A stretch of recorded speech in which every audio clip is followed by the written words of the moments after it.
What's up, guys? This is episode 4 of the Three Empires podcast. Today we're talking atheism, and surprise, surprise, all three of us have a little bit of neckbeard in us. Apologies for the lack of video, we're having some technical difficulties. It should be back for episode 4. Stay tuned to the end of the episode for an announcement. Let's get this shit started. You are now entering the Three Empires podcast, by far the most dastardly and majestic political system in all the land. With your hosts, Shahab and Stefano.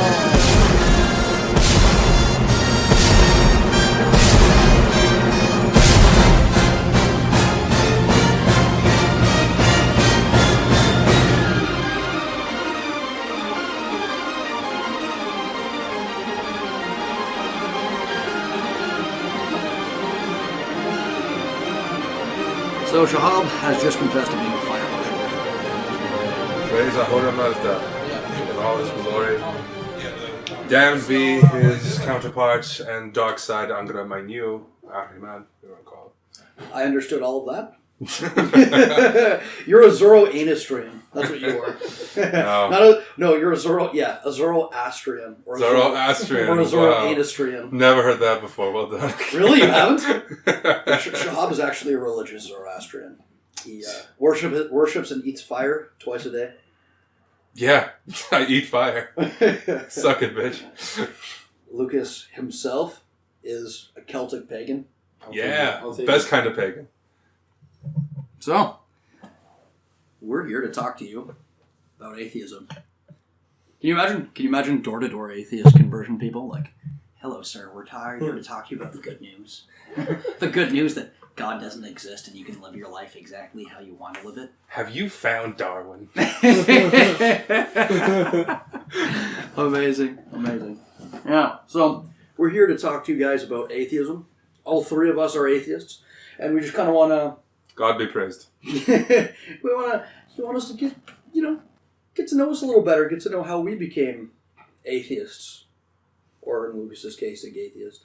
And if I'm gonna put it technically, I'd say I'm an atheist agnostic. So you're an atheist with commitment issues. No, it's just atheism, like the lack of belief in God. It can never be absolute because I'm not certain as to if indefinitely there is no God, right? So, but I mean, that being said, it's obviously, for me at least, really likely that there's no God. You know what's interesting? Most people actually get the term agnostic wrong. So agnostic doesn't mean you're not sure. So fence sitter and agnostic are different terms. Different things, yeah. What agnostic actually means is you think something's an unknowable question, right? So it's something that can't be verified by our knowledge. So being an agnostic would mean that you think that the question of knowing whether there's a God or not is a question that can't be verified. It's an unverifiable hypothesis. Sure, yeah. Which I think is a logical enough position, to be honest. Yeah, I think I would agree.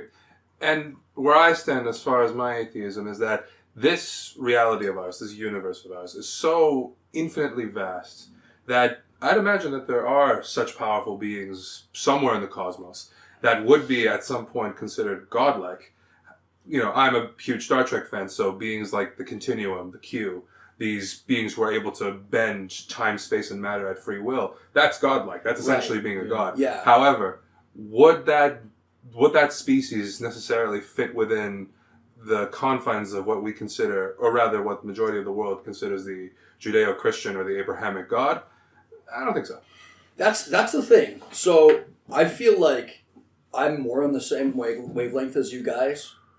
Like, who knows? I'm not going to definitively say that I have come up with, the evidence that can disprove God. But at the same time, I'm going to live my life as if there is no God. Because as far as a God that interacts with our world and a God that kind of has his hand in our reality, we know that doesn't exist. And that's where I find a lot of religious arguments kind of fall short. Oh, yeah, for sure. I feel like a lot of religious people, when they're talking to you and they're trying to convert you, or you're having a discussion with them, they'll come to you from a deist's perspective. And what always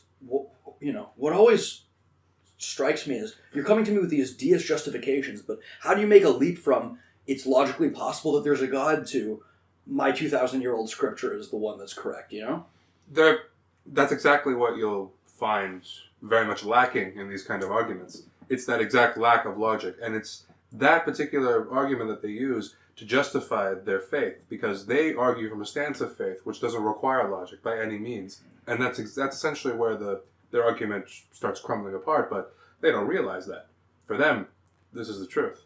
Yeah, and often I find when debating with them, and let me preface this. I'm not going to debate with a religious person who's not open to debate, right? Sure. That'd be mean-spirited in my view. If you have these personal beliefs, they bring you solace, whatever. But if you're going to set up a booth and you're going to try and convert me, for me, you have a sign on your head that says open for debate.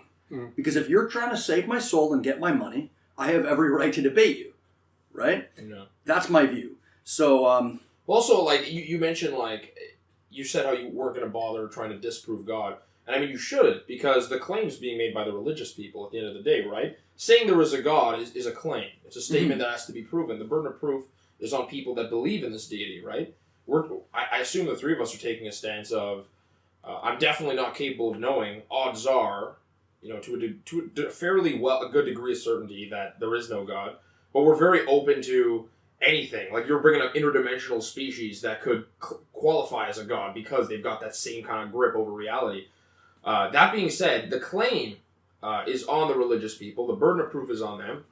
And atheism is not a claim. It's a lack of belief. And it's a statement of mind. That's it. So we don't have to disprove anything. I agree with that. But No, absolutely not. Atheism, I think, is the most intellectually honest position. It definitely allows for... It definitely allows for a greater variety of scope, a more diverse set of mindset, because it does, you detach yourself from faith and you inherently have a level of perspective that can be open to not only interpretation but also to change. And that's where religion falls short. Right. Religion doesn't like change. Unfortunate as that may be, rather. If it does change, it concedes tooth and nail and adapts 50 years after the rest of the world does. Exactly. Yeah, exactly. It will fight to like we've seen it in Europe. We're still seeing it to a degree all around the world with things like Islam and with things like even Buddhism is going through some sort of reform of a very strange sense. But it's still being done even to this very day. And as you said, they're not letting it go easily. There are the fundamentalists of these particular faiths will never allow the breach to be filled with anything else. Catholicism, for one, gets praised for being one of the more adaptive religions. It's like, hey, we've been accepting evolution since the 1950s. Like, congratulations. We're happy for you, but you were, a century too late. Well, they're thousands of years late on certain issues. Like absolutely. Like socially, the church is, in my opinion, a bastion of conservative thought that's held out since the 1400s, 1500s. Absolutely. They haven't changed on crucial things. And if you look at the Protestant Reformation and how the Puritanic churches developed in America, it was kind of like a new way for religion to change. And for it to survive in these new climates, they have to kind of adapt socially. Like they liberalized, they moderated a little bit. They compromised with new people. I just walked down King Street and I saw the cathedral, and it's got a pride flag in front that says "Gays are welcome." 1950s Canada, you'd never see that. No. But this is a concession that these churches are making. Now the Vatican, it's slower for them to do that because they've got this giant umbrella. Catholics in Ireland are way more conservative than Catholics in New York. So you've got this. It's kind of being dragged down by the fringes, the radicals of the church. But a small church like the Methodist Church, I worked with a guy who had a lesbian pastor, right? Like at a Christian church. So these are only things that have come about recently, and for the Vatican's case, it's come about slowly because of their size. No, here's where I stand, and tell me if you guys sit relatively on board with this. You have these churches, these small churches, making these concessions, allowing gay marriage, even though it's completely contrary to their scripture. And I applaud them for making these changes and updating their software to the 21st century.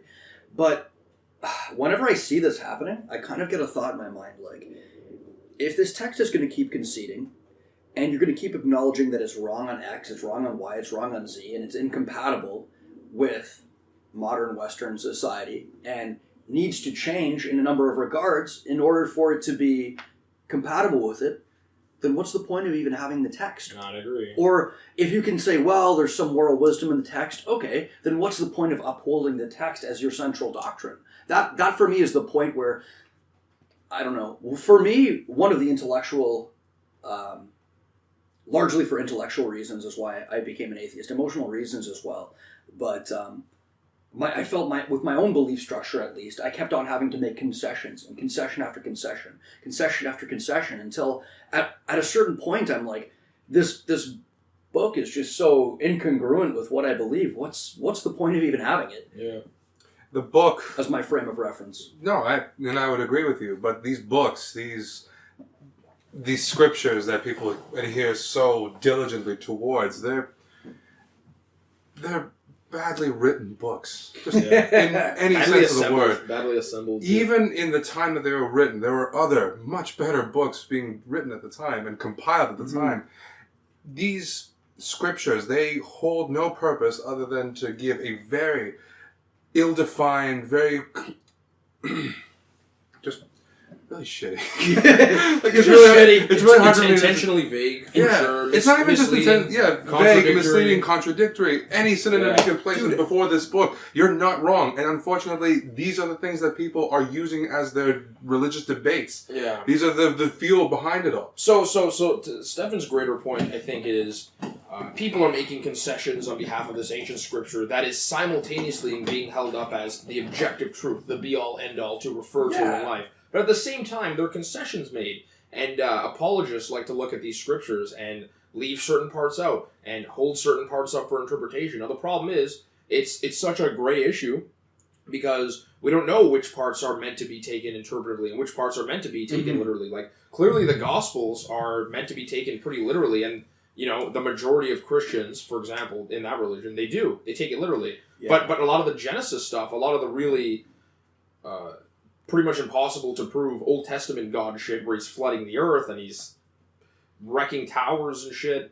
That tends to be kind of the Christians withdraw from that and they distance themselves. Let's not forget. I have met many of them. I've met many Christians. I've met more Christians who are just like kind of wishy-washy moderates on the scriptures as a whole. Right, but I've met Christians aplenty that consider the Old Testament gospel truth as well. Right. There are many Christians in the United States. Many of the ultra Baptist type things, the televangelist religions, they all adhere to the initial 5 books of the Old Testament. I've met them in person in Canada too, man. Yeah. They exist. I don't think it's the most growing sect. I think the most growing sect of Christianity, though, is the apologists' outlook. Like, you can be a casual Christian. Like, don't worry about all that stuff in the Bible. You don't have to hyper refer it. You can just kind of pretend some of it fits, and whatever fits your worldview works. And even if you haven't read the Bible, but let's not forget back to the original point though. Let's not forget that in 300-400 years ago, in the Middle Ages, even later than that, if you didn't take this as gospel truth, every single word of it, you would be executed. And let's not forget that. And let's not forget that these churches have had to make concessions unwillingly to suit with the times. Yeah. And I feel like those confessions were enforced by under penalty of death for the longest time to not make these concessions. So let's not forget that. So I feel like every time they do make a concession, it's like saying Western society won in this regard. Or it doesn't have to be Western society. I'm just using that as my frame of reference because I live in Western society and I see these texts making concessions to Western society repeatedly. Yeah. Repeatedly, right? But, it's to survive, right? At the end of the day, it's an organization, just like Coca-Cola is a company, right? Mm-hmm.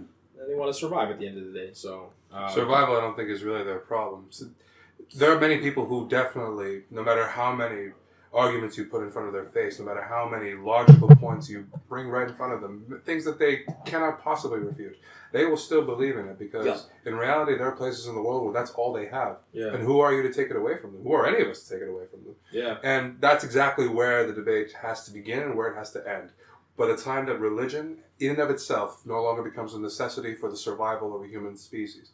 And that takes some time. That takes some growing up. As a species, we're not quite there yet. I agree, and I think religion, to me, on a societal level, as an adaptive mechanism, it makes so much sense. It does. And we can see that societies that are more... societies where the struggle for life and death is a lot more apparent, they're more religious. Because life in those societies, it's cruel, brutish, and short, and you're faced with death on a daily basis, and you need something to look forward to in case you die, which is an overwhelming possibility, or some reason to justify your terrible circumstances. So in cases like that, it makes so much sense as a mechanism for, pushing aside the existential questions, putting your head down and just working for the better good of society, even if you die, and as a form of social cohesion. So for me, at least, that makes a lot of sense. Yeah. But yeah. Societal philosophies, they almost take a passive approach when it comes to religion, right? Like if we get into where we all became atheists, I mean, one big one for me, I feel like I would have logically come to the conclusion faster and earlier in life. But what held me back is almost just about every influential figure in my life that I knew.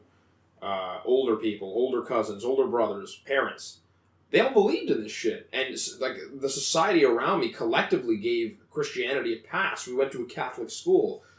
We said the prayer in the morning. Everyone I respected and looked up to gave it a pass. So for the longest time, as kids, we gave it a pass too. At least if I can speak for myself. Mm-hmm. And so I think that once I realized it's like I could tell a story like that was bullshit when I was 3 years old. But it's once I realized that all these people that I respected were capable of being wrong and capable of misunderstanding the whole issue, that I came to become an atheist, because I had to realize the folly of my fellow man. I had to realize, look, I can be right on this and they can be wrong. And when I just logically deduced it, I just thought about it, I contemplated it. The reason why it took me so long to contemplate is because I felt bad. I felt like I was betraying the path of thought that was paved for me by everyone before me, and I felt like I was thinking outside the norm. But eventually I figured out that, I was right, and it was just a bunch of bullshit. People just weren't thinking about it. And for like a year after that, as a kid, like in grade 7 when it happened, or grade 6 or whatever. You're one of the people who I know that came to that conclusion earliest. Early, yeah. And came to it very early. For a year with all my friends, I felt like it was my duty to proselytize. I felt like I discovered the secret key under the carpet that no one else had seen. And I felt like, look, it's insane. Santa Claus isn't real. They've been fucking lying to us. A friend of mine, a great friend of mine, we were actually in the city together, and he was discussing to me, because he was also brought up as a Christian by primarily his mother. And were you raised more as a Christian? We'll get to that. Okay. As to how I came about. But going on what you were talking about, how at a very young age you came to this conclusion yourself. Yeah. My friend also came to a similar conclusion because of primarily the story of Exodus, and how a passage in the Bible that specifically stated that it was God who hardened Pharaoh's heart when Moses came before him and said, "Let my people go." Right. And to my friend, he said, so God turned Pharaoh evil. Yeah. God was the one to turn Pharaoh an enemy of the Jews. So he made an enemy out of his own creation, out of his own will, for no reason other than to bring him down. Mm-hmm. And for him, that was a big revelation point that this is all bullshit. Not bullshit. This is all vastly incorrect. That these stories that there's a moral hole here. There's a moral hole. Exactly. That's why, dude, God is a sadistic puppet master. Yeah, 10 Commandments is this movie that's fucking like celebrated around the world, and at Easter families watch it together. But as a kid, and all the way up until now, even though I like the scale of the story and the productions, it's so morally bankrupt. Like, God is this great God that should be worshipped, but he's petty enough where he kills innocent firstborn sons of another nation that had nothing to do with anything. Like, it's a story filled with fucking ethical quandaries at every turn. And Moses, it's almost like after thousands of years, it doesn't even appear like he's the good guy. Especially with the old Abrahamic God on his side, fucking torching cities and causing diseases. No, why don't you love me? Yeah. Kill those lame Wouldn't a great God be like above all that pettiness? Like, I mean, even before the predecessor to that particular story, with the story of Joseph and how the Jews came to be in Egypt in the first place. So he already knew long after he decided the Jews should move into Egypt that they were going to be enslaved and needed liberation. So he literally set them up specifically to A, be enslaved in the first place, and C, to be freed, in the process destroying Egypt. A place that was once considered the haven for the Jews. So, again, it really paints the picture that it really has nothing to do with God. It has to do with the politics of the region in which this shit was taking place in the first place. A lot of it is just a genealogy and a history of the region. And a lot of the chaotic things that happen that they can't explain are just, well, the people kind of strayed away from God at that point, right? And therefore they were punished. And for me, at least, in the Old Testament, it has, not only are there stories that are copy and pasted from other mythologies, right? Like Sodom and Gomorrah and, you know, a number of the biblical stories. Gospels. Yeah, are copy and pasted from other mythologies. Absolutely. But beyond that, we can see a little bit of the influence of, you know, the ancient mythologies where God's not necessarily this benevolent father, but more just like a chaotic force of nature, like in the Greek mythology. Like in the Greek mythology, the gods very much reflect The people. the world, the people and the world around them, right? Very much so. And in the Old Testament, there's aspects of that as well, like Noah's Ark. The people were wicked, so he flooded the earth. I'm sorry, doesn't that counteract with the entire message of the New Testament and free will and forgiveness and being able to choose a God that you know what I mean? It very much is that, see, the Jews being as diverse as they were in various places in the world, in the cradle of civilization, right beside the Assyrians, the Babylonians, the Akkadians, and as well as Egypt, having this collective knowledge of all the individual faiths that these people worship, do you think they collectively bring together a being that is around the same level, if not greater, than all those other gods, and by proxy, this god would be the strongest of all the gods. Yeah. So of course they needed a god that was a destroyer as well as a benevolent father figure. This is a single being that encapsulates, rather, Has to reflect the reality. reflects the reality of the region. So their god, by definition, was the strongest of gods and had to be mightiest. So where and most personal. So where the Egyptians had Ra, who was by essence the sun, you needed a god that was stronger than than the sun. And that's what you have. This is the groundswork. The monotheistic God. For the monotheistic God. Yeah. It's funny because a lot of, even the Christian monotheistic God, a lot of its roots do come from sun gods as well. So when Romans were starting to make the transition to monotheism, a lot of the transitionary gods were Sol Invictus, right? I'm trying to remember the name of the Roman emperor who was the first to worship Sol Invictus, and he kind of precipitated the way for Christianity to take control. Even Constantine was vague about his references to which monotheistic god they were worshiping. Yeah. Sun worship really paved the way for Christianity and monotheism to take hold. Yeah, Well, monotheism's a concept for sure. It's much more of a concept than it is a specific religion. Like, It is. Yeah, it has Christianity could have came in many forms. It has a definite inspirations from other previous eras in time. For example, in around the New Kingdom in Egypt, you had a pharaoh, a very reformist pharaoh by the name of Akhenaten. Akhenaten, that's who right. came forth and decided to abolish the old gods, Ra, Amun, the rest, and create a single god that encapsulates the rest of the gods, Aten, the solar disk in the sky. Lots of beautiful poetry written about it, the reliefs and scriptures that were completely against the typical norm of what was in Egypt at the time. And of course he was overthrown because, well, way too radical for his time, even at the time. And a lot of people say that was the beginning of monotheism. It's actually not. It's like the compromise between polytheism and monotheism, if you think about it. So wouldn't the ancient Jews be the conception of monotheism, as far as we know? You'd think, but actually, chronologically speaking, the Zoroastrians came slightly before that. But they came with a dualism of with the heaven and hell concept. They had which Christianity ripped completely. Not the heaven and hell, but more appropriately be the good and the evil, like specifically incarnations of these two things, these two, essences of creation. So you have the good and you have the evil. The Zoroastrians have. Yeah, that's another thing about religion. Like, one thing when I really started thinking about it, like, first it was I've recognized that, my loved ones are capable of being drastically wrong about something. That was the first epiphany. But the second one was, we can track when this religion was assembled. Like, I got into history really early. Yes. And I could see the building blocks of Christendom and how it was formed and how these people became Christian and how this scripture got integrated. And once I saw, like, they taught us it in school, like, this is how the church came to be. And I'm thinking, like, so all this stuff was just assembled over history. All of these dates that we're supposed to regard as, like, absolute, just made up in the middle of the fucking 600s, assembled by some friar in fucking Thracia or some shit. Yeah. The Council of Nicaea. Yeah, and assembled by an emperor who Yeah. wasn't even Christian himself. Yeah, it's like, this is the absolute religion, this is what always was, but we can track when it was created, and we can track what it evolved from. And we can track Right? what certain aspects got borrowed into the Christian text. Yeah, you can see how the customs and traditions that Christianity wants to hold on to kind of lose their vibrancy when you see that they were created arbitrarily 2,000 years ago. It's sort of like Scientology, and you have their holy prophetic being, this L. Ron Hubbard. How he's not a mythological character. He's a dude that lived in like the 40s or some shit. He had a driver's license. He had a social security We know number. he was a fuck up. We know he was a fuck up. I love how they make him seem so mythical too, but there'll be these like mundane, like Midwestern accomplishments, like in the Boy Scouts, he won the award for catching the most frogs. Yeah. 53 frogs. They had never seen such a good frog catcher. There's footage of him stubbing his toe and yelling "motherfucker" like from a distance. It's hilarious. Awesome. He's just a disgusting looking human being in general, L. Ron Hubbard.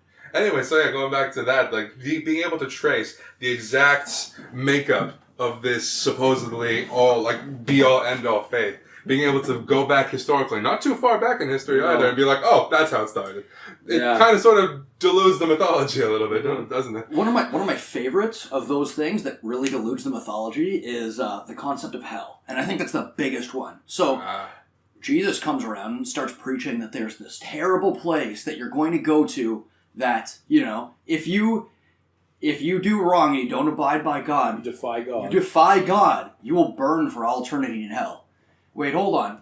There was no mention of Satan or hell in the Old Testament? Yeah. So you're telling me that wasn't important enough to mention. That wasn't good enough information to give your prophets. Like, hey guys, by the way, if you fuck up, you're going to hell. Like, wouldn't the people who died in Noah's flood, wouldn't that have been good information to rally to them? Like, guys, look, I know you're fucking up. I know you're a bunch of sodomites, but you're going to burn in hell for all eternity. Like, not even a warning. Just flood the fucking place. Kill them all. Yeah, I mean, if we want to talk about that, like, logical inconsistency in the Bible, you can keep going back and back. Like, why does God... We know hell was borrowed from other religions. From Greek mythology. Yeah. We know that. And we know there's been different, like, scriptural interpretations of what hell is. And, like, the Gnostics, for example, like an offshoot of Christianity, believe that the devil was the hero, and hell was actually a sanctuary from God, who's, like, this petty celestial dictator. Why don't you love me? Yeah. And to be honest, God's like an annoying fucking ex. Yeah, he is. If you put aside like the pitch that's been given to us as kids about Christianity, if you just read the scriptures neutrally, he really sounds like a controlling piece. I of gave shit. you everything. Yeah. Now I'm gonna kill you. Yeah. What about you, Stefano? What was your religious upbringing? My religious upbringing? Okay, so my parents were kind of Christian when it suited them, right? Didn't really read the Bible. More so, we'd go to church, and then, when it suited them, they'd be more religious than not. From a lack of guidance, growing up, I didn't have a lot of guidance, so I kind of turned to religion to give me a lot of answers. So I had a phase where I was actually really religious.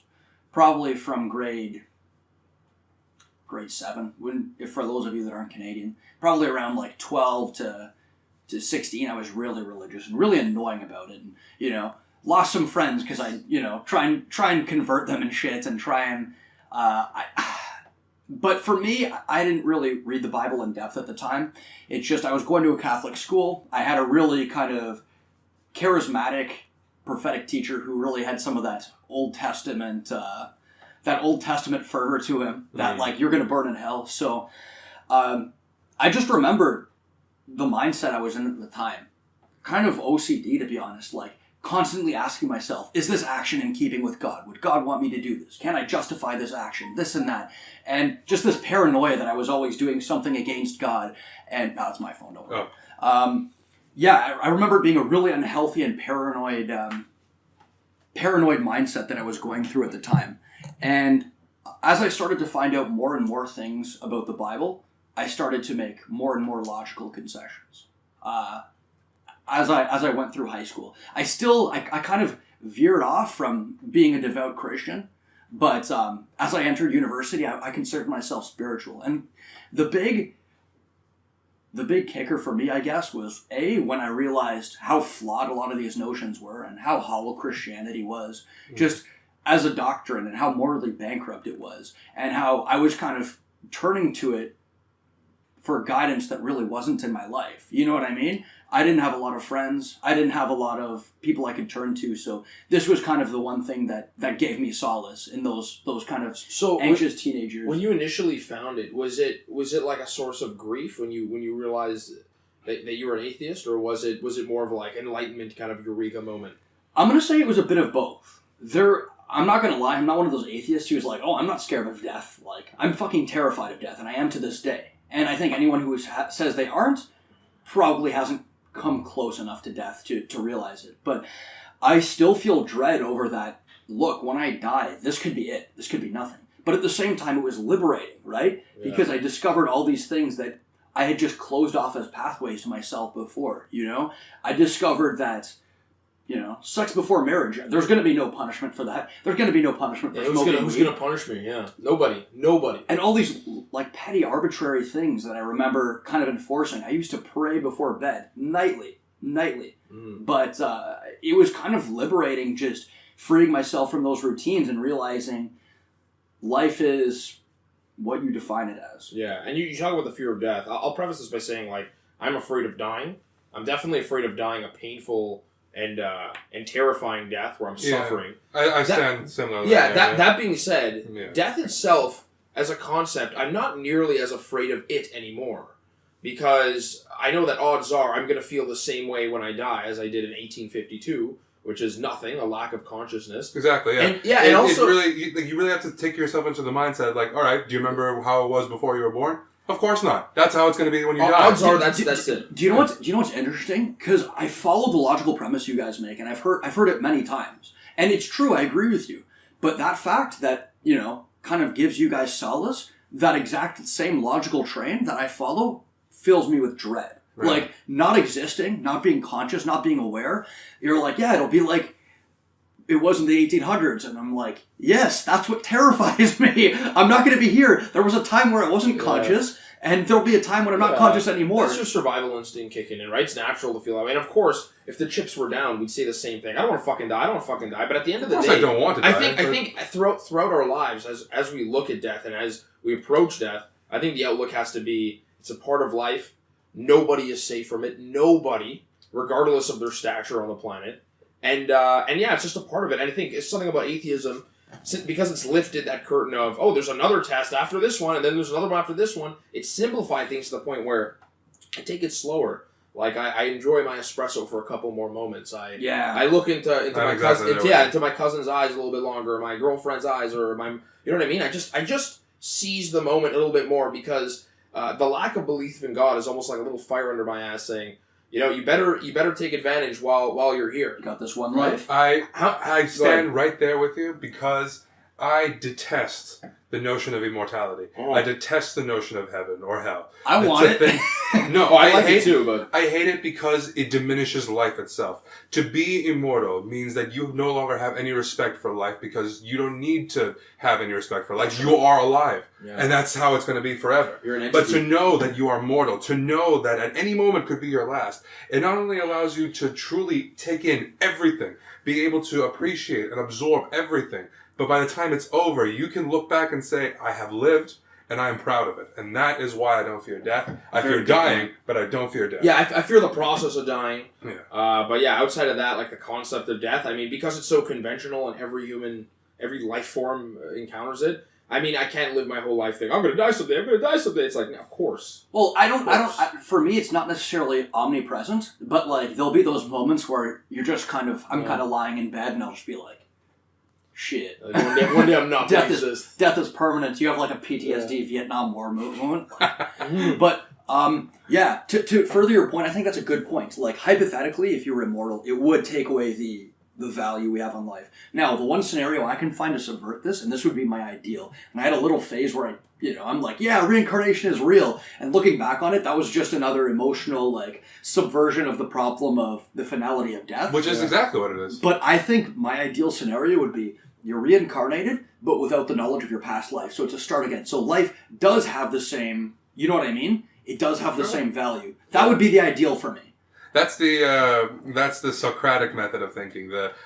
See what Socrates and what was written down in in his final testament by his apprentices, was that his idea of what came out when you died was the notion of the forms. Have you guys ever heard of that? Yes. The forms are essentially absoluteness of reality. So, this is a phone, but the form of phoneness is like the absolute phone, like the phone that all other phones try to mimic. Right. And that's what the forms are. That you, Like a as golden you, ratio. yeah, you as you are, you try to recount, like you're trying to remember everything that you once learned when you were part of the forms, and then when you die, you return back to the forms where you know everything, and then you go back down into reality as a mortal form where you don't know anything because you're a baby, and then you try to relearn everything over again. Yeah. Not quite golden ratio. It's more like there's a version of a representation of what a phone really is, and then there's the phone's true form. Yeah, And the they both trueness exist. of phoneness kind of Yeah, thing. yeah. It's a very hard concept to grasp. Oh, it very is, yeah. And it took me a while. This is my first year in my philosophy course, by the way. So much fun. And when I learned about this, I'm like, that's actually a pretty healthy alternative to theism in general. It's like, you're not necessarily becoming one with a religious power, you're becoming one with knowledge. With yourself. Yeah, with yourself. Yeah. But again, as you said, that's just an aversion to the reality of your own mortality. For sure. It's going to end, and that's it. Now, which of these do I want to get into first? I think I'll ask you, good Shabab. What was your atheism experience that turned you into a gaytheist? Interestingly enough, A gay theist. Interestingly enough, So I'm gonna religious have to. person. I'm gonna have to. God is great. You two have already had like your own religious upbringings. I never had that. Really? I grew up without any religious upbringing whatsoever, and because of that is mostly because of my parents. Both of them have strayed away from their faiths for their own reasons.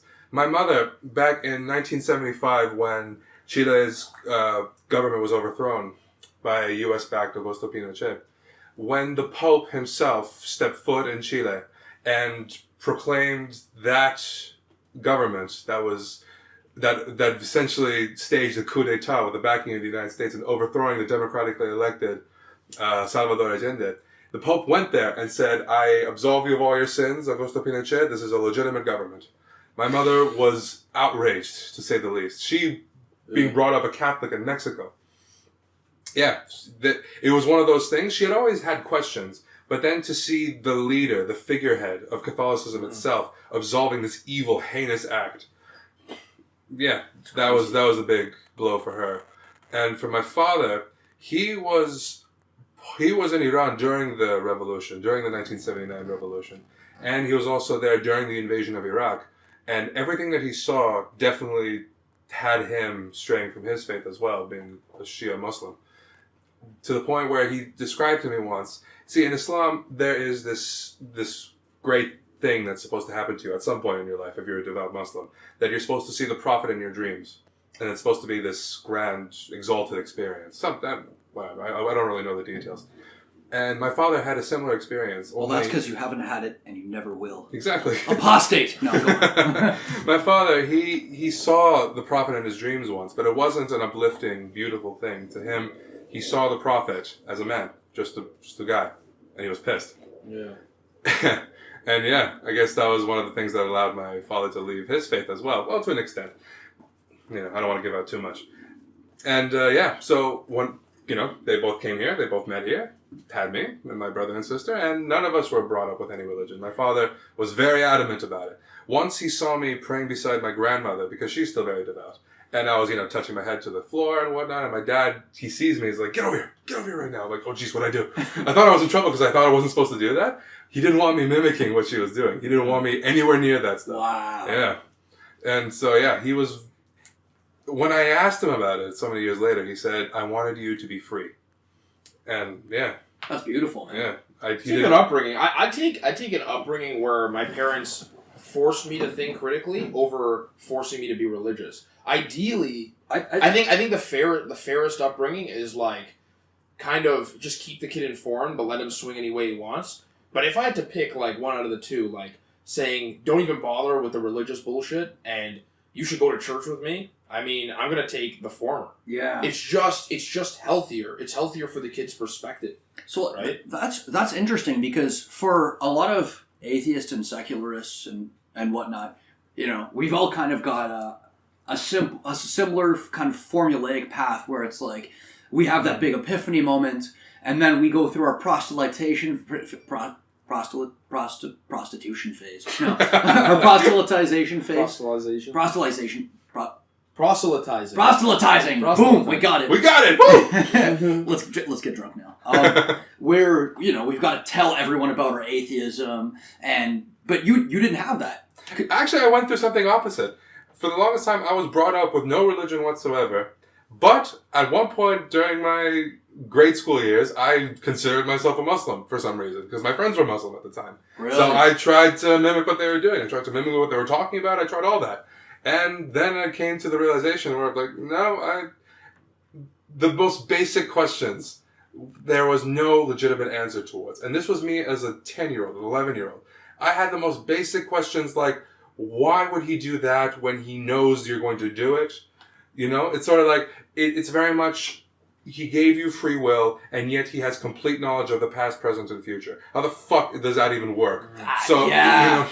You're being set up to fail. I'm going to program your very nature to want to fuck. Exactly. 24/7. And then I'm going to tell you that you can't fuck until you've set up in this arbitrary union. And I'm going to make you biologically polygamous. Exactly. But monogamy is the way to go, guys. Around sex, religions are fucking retarded. Because I think it takes very much the approach that a parent would take to discussing sex with their child. Religion doesn't for the rest of humanity. It's like, okay, look, we get it. You want to fuck, but just keep it down, please. Just don't. So this is something I wanted to ask you guys, because I've gotten this quite a bit from religious people.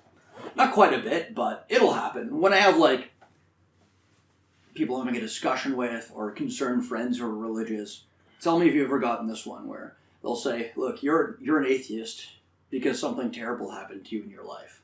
That's a fallacy, though. It's a huge fallacy, and when I hear that, I just want to you're it's concerned for me, and I appreciate it. It's like a misattribution. It's a misattribution of the issue, and not to mention, at the very least, a slimy fucking tactic to get you to convert, right? Trying to point out an insecurity that might just be there. And this is the bottom line. An atheist who has a lack of belief in God for an illogical reason, and someone who believes in God for an illogical reason, I think they're on the same plane of thinking. They're both not examining shit properly, and there's still those emotional biases circulating in their heads. So they're really on the same boat. I think they should be approached in the same way. But I'd assume that tactic, it only works on people who haven't examined the facts, and they're still unsure, and their decisions of not believing in God are still kind of petty, emotionally based. See, whenever I've gotten that, though, it hasn't seemed like a tactic. That one, at least, it frustrates the hell out of me, and it makes me want to throw a desk, but at the same time, it's a giant assumption over something that they have It's an assumption. Yeah. That's the thing. That's why I think it's a tactic, because, maybe even an unconscious one, because they don't know you, right? Exactly. If I knew someone for a long time, I could, after a couple of weeks of knowing them, I could make that kind of estimation. I think they're just not thinking about it. I think they're just not thinking about it, and they're resorting to this out of some kind of emotional vindication or whatever. But you can tell. You can't just, someone's an atheist, you can't just assume that, right? I feel like they have this archetypal view of an atheist where it's the prodigal son, where it's Fuck you, Dad! Fuck you, Sky Dad! I don't love you! I'm gonna listen to heavy metal music and smoke meth. that's their view of what an atheist is, and they've got this archetypal view, and I feel like if you broke down that, they're almost resistant to that boundary. If you broke down that explanation for them of no, I'm an atheist because of X, Y, and Z, it was this logical reason, it was this and this, it would almost destroy their faith a bit. You know what I mean? It wouldn't, and that's exactly the problem. You can't destroy their faith because their faith is based off of purely emotional response. And emotions are some of the most difficult things to break down into a logical sense. Yes. Because they're not supposed to be broken down in a logical sense. And that is the source for their faith. That is the source for their religious fervor. It's not logically based, it's emotionally based. It is. It's solace. It's emotionally based, and it's interesting. You guys know Majid Nawaz? No. Is that the guy that works with Sam Harris? Yeah, he wrote a book with Sam Harris. So he was on JRE the other day, and he was talking about how he came to be a fundamental jihadist Muslim into a more moderate Muslim who advocates for reform. And he was saying, all the logical justification in the world couldn't bring me to the other side. But he was actually imprisoned in one of the most heinous prisons in Egypt, and Amnesty International, despite thinking his views were reprehensible, advocated for him and was managed to rescue him from this prison. He's like, it was that moment that I flipped. I'm like, these people are able to support me despite not agreeing with one iota of what I say. Maybe there's something to Western society. You know what I mean? Yeah. Sure, yeah. And that also speaks to there being hope in general, that such reform can be, well, first of all, is possible, and can also directly benefit the fundamentalist thinkers within the majority of the Islamic world, which is pretty much the main, the groundswell for all the religious fundamentals that exist in the Middle Eastern world. They're mostly just radicals, and that's unfortunate, but hey, that's the reality of the situation. I feel like, okay, that's another misnomer that I hear a lot, because I feel like the radicals are the people that adhere to their text. Not that you said it, but just to further that point, the radicals are the people that adhere to their text most strictly. They adhere to their text. That's what I would say. I hear a big fallacy amongst apologists that say, radicals don't have to be necessarily violent. They just have to be, like, super practicing. Oh, that's not even what I'm saying. I'm just saying the radical understands their text the best. It's the apologist that, if anything, is diluting the text. Yeah, exactly. And I'm not saying that's a bad thing. I hope the texts are diluted. But it's the... you have to start there. I mean, the texts, as we previously mentioned, are by themselves phallic. Yeah, they're phallic. The texts are phallic. Yeah. The Quran and Bible. So I got one ethical issue that I've always had with religion, specifically the religions with mandatory garbs, and I almost kind of see it in the same vein as I see circumcision. It's kind of like pre-decided before you're born. Yeah. You're gonna wear a turban, or a hijab. like a friend of mine, like his hairline like receded a little bit, and his hair was kind of damaged by this thing because it was from day one. He was forced to wear it. But, like, children are impressionable. It's not like they have a choice. It's like you're a girl in the middle of Saudi Arabia. Well, you're going to wear they have to wear the full niqab. Yeah, the full niqab, right? And to me, it's such a chain on self-expression because, like, I do believe the way people dress is... It's one of the key forms of expression. And it's mandatory and it's enforced. I'm not going to mention the guy's name, but I was telling you a story earlier that I had a friend who lived in Saudi Arabia, and he was telling me he was 13, and actually, I don't know if I should tell this story. Go ahead. On air without his permission. If it's nameless, it's okay. It was the one I told you before. Yeah, okay. Go ahead, I would. So he, someone hit his mother with a cane, one of the religious police, and called her, a whore in Arabic, and he said his blood boiled, but like that, and as it would. That's the kind of, in some of these fundamentalist countries, that's the kind of enforcement you're dealing with. And they were Westerners. They weren't even citizens of that country, right? Well, yeah. I mean, you have a fundamentalist, tyrannical government like what is in Saudi Arabia, like what is in Iran, like what is... They take your pick, not even just the Islamic world. I mean, in China, you break the laws, they have every authority to kill you, or in places like Malaysia. Not Malaysia. North Korea? I don't know. You think like Singapore? Singapore. That's what I was thinking. Fundamentalism of a different sort, right? But I want to bring back to the issue. Do you think it's morally acceptable for a father to dress their children up in garb and enforce it? I think it's morally reprehensible, and I have a hardline stance against the hijab. I think you should be allowed for individual religious freedoms in an ideal society. If you elect to wear the hijab, by all means. Yeah. But I feel like it is a garb that is indicative of oppression to women, and I feel like that's what the tradition is rooted in. Sure. I feel like if you elect to wear it on your own decision, I support you. If your religion brings you solace, I'm not going to go meddling with that.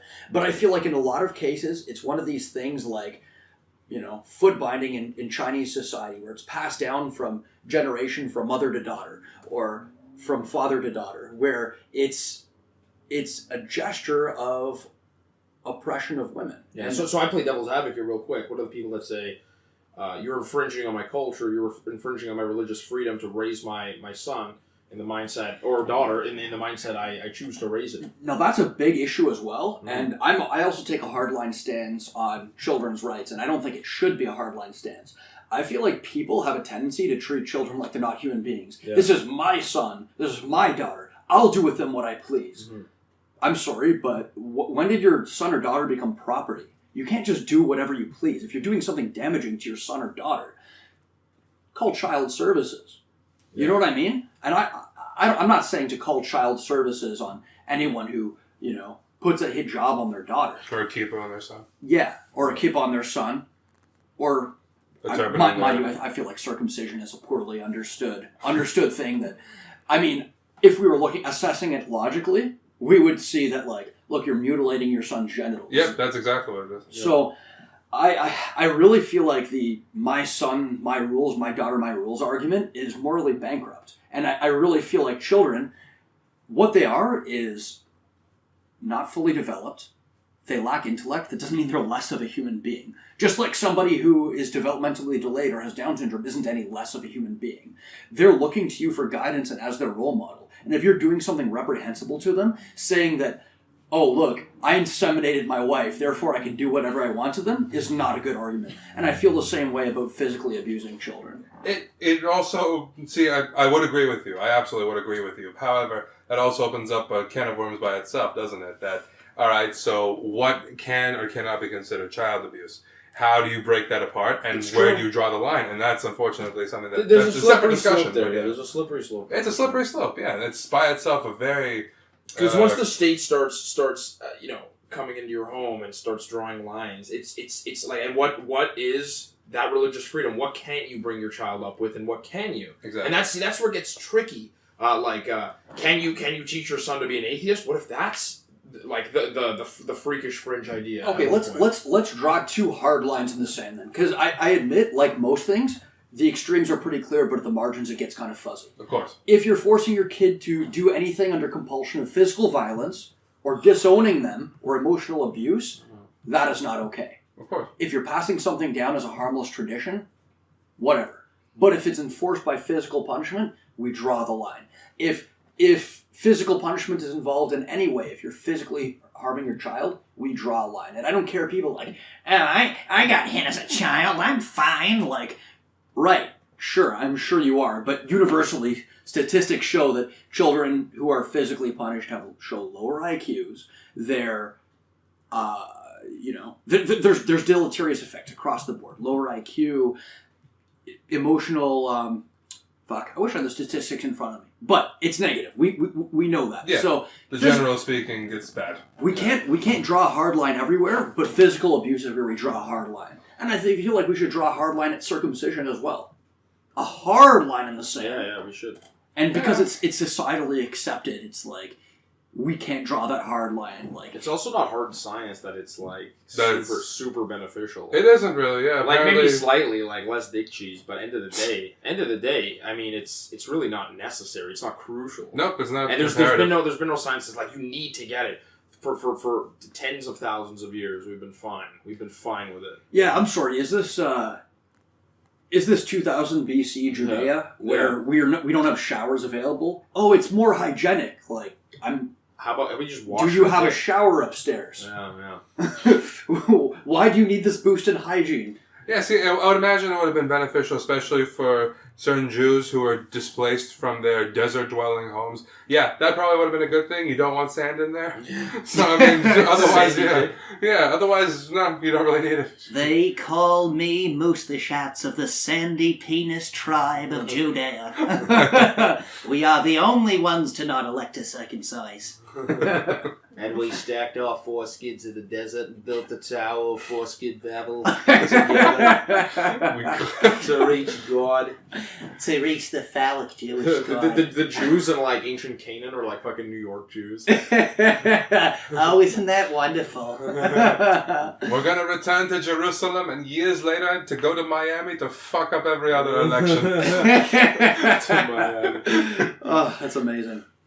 Yeah. So I think the schools in Canada, and I'm going to say especially Ontario and especially the States, they fail to line kids up and teach them the right critical thinking skills they need to attack religion and to deconstruct it. And I'm not even advocating for put a class in there that specifically is placed to teach kids why religion is bullshit. Not even that. but teach them like the formality of an argument and how premises work and how theses works and how you prove them and how you disprove them. And as long as we give them the tools and the ingredients for that, I do believe that they're gonna leave religion in droves, and it's already happening, right? Like I pulled up statistics in just about every single like first world country, religion's on the decline. Right, among its natives. I feel like teaching a course in why religion is bullshit would be redundant. Just don't teach religion in schools. Yeah, and teach an objective understanding of history and biology and evolution. And quite frankly, that's enough. And logic. Work is done.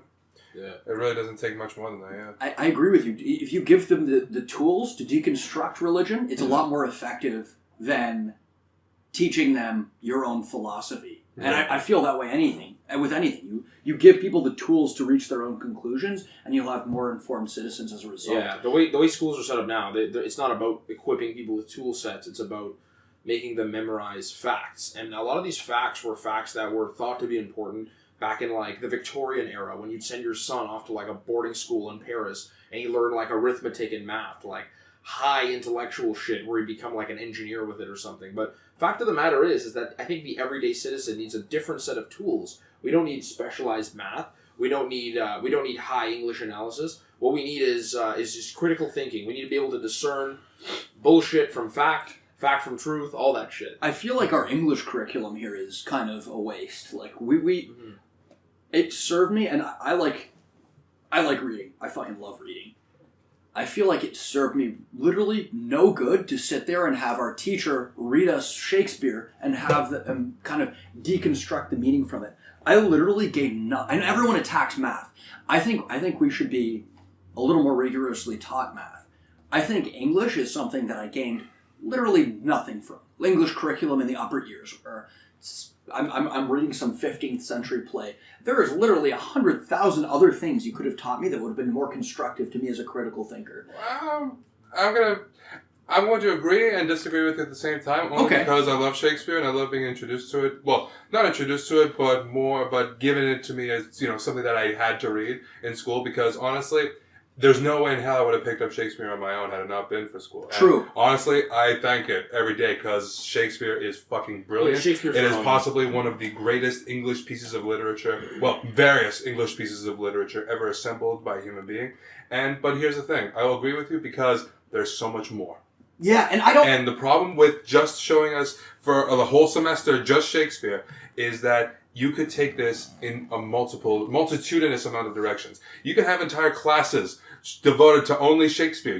That should be an option. There should also be an option for more contemporary literature, like when we learn to kill a mockingbird. There's not enough more options. options. And at colleges, when there are budgetary cuts, my friend who's a professor of linguists in training in Pittsburgh says the first thing to get cut is the humanities. There, for whatever reason, philosophy and the humanities are looked on as, oh, we can cut them. They're the least important, right? Which I think should be the opposite. I think from elementary school, philosophy, critical thinking, logical discernment, the studying of really critical texts like The Art of War and the 38 Laws to Power. I think these are what we should be studying before anything else because they're so fundamental. Right? History as well. Yeah. I feel like history is taught terribly. I run into so many people that are like, history's boring. I hate history. Like these are fascinating stories. Mm-hmm. If you find history boring, then somebody's done a massive disservice to you in the past. Terrible job teaching it, exactly. Yeah. And that's what I was among one of the few students who actually enjoyed the living shit out of history in grade school, learning about the initial settlers that came to this continent, to learn about the various indigenous tribes, or rather various Aboriginal tribes who interacted with the first settlers and how they became their own factions and the European powers started to meddle more. And I loved this stuff, but I know the vast majority of my fellow students, they hated it. Because it was taught so dryly to them. They didn't see how it was relevant. They didn't. They didn't see. And here's another interesting thing. You brought that up. Like, 'cause I found that interesting as a kid, too. Like, social studies, we had that before history in elementary school, and I thought it was great. But looking back on it, we were fed this very whitewashed, pun intended whitewash, literal version of history. And this is what I learned. This is what I learned as a kid. I learned that there was North America, there were natives. Then settlers came over, and the settlers lived here. But we missed that giant blotch of history of there was 1,000 years of like friggin' war on the Americas, like from Spain all the way to England, right? Yeah. We missed. By the way, we obliterated the natives to take their land. This settler that's living on this land, like his uncle just went out and shot a bunch of natives for their fur pelts. And that's a fascinating period in history. But why? Why do we not? This is the thing. Why do we not equip kids with this information? Now, one could argue, like a parental person would argue, like, oh, it's too harsh. The history's too much for them. It's too much for them to bear. It's too much for them to understand. But if me as a kid can understand like people from Europe coming over to America and colonizing it and living there, I can surely understand. Like, if we're honest about it, yeah, they killed another race to do it. And I think that's something integral that goes into understanding history. I think right from the get-go, we can't lie to kids. No. We got to tell them the truth and, like, yeah, you're here because a war happened. They want Go ahead. Thanks. They want to, I feel like one thing is, and these are two big piss-offs of how I saw history taught in two different ways, in university and in high school. So one of the things I noticed why I think they skim over that period has to do with wanting Western civilization to be looked at as the good guys. And in some regards that can be done, but in other regards some reprehensible things have been done. And history doesn't necessarily have good guys and bad guys. It has survivors. It has gradients of good and bad for sure. But, I mean, look, our ancestors did reprehensible things. All of our ancestors did reprehensible things. All of them. And it's fun to follow this grand narrative, but we need to acknowledge that terrible things were done because this was a terrible time where terrible shit had to be done to survive. I see, especially for the Canadian example. Canada, as we were growing up... You guys keep talking. I got to take a desperate leak. Yeah, I'll be right back. See, in the Canadian example, we're constantly taught how glorious this country is, how the freedom of massive amounts of people from all over the world coming to this particular country, and we're just one large collage of lots of people. And then you find out the history of this country and how when John A. Macdonald rallied an army for the sake of confederation to essentially unify this imperialist notion, to unify one large grand Canada and all the land encompassing it, how he was almost personally responsible for crushing the Red River Rebellion, which was for the viewers, a conglomerate of Métis and Aboriginal warriors and rebels to fight against the Confederation, this imperialist notion to create a Canada. How he was responsible for not only bringing it down, but making sure that it would never happen again by establishing what we now consider Manitoba. And as well, being, not John A. Macdonald himself, but his further constituents, being responsible for the creation of residential schools, where it would teach the Aboriginal peoples from the variety of Canada to beat out the savage, beat out the barbarian, and save the man. Yeah.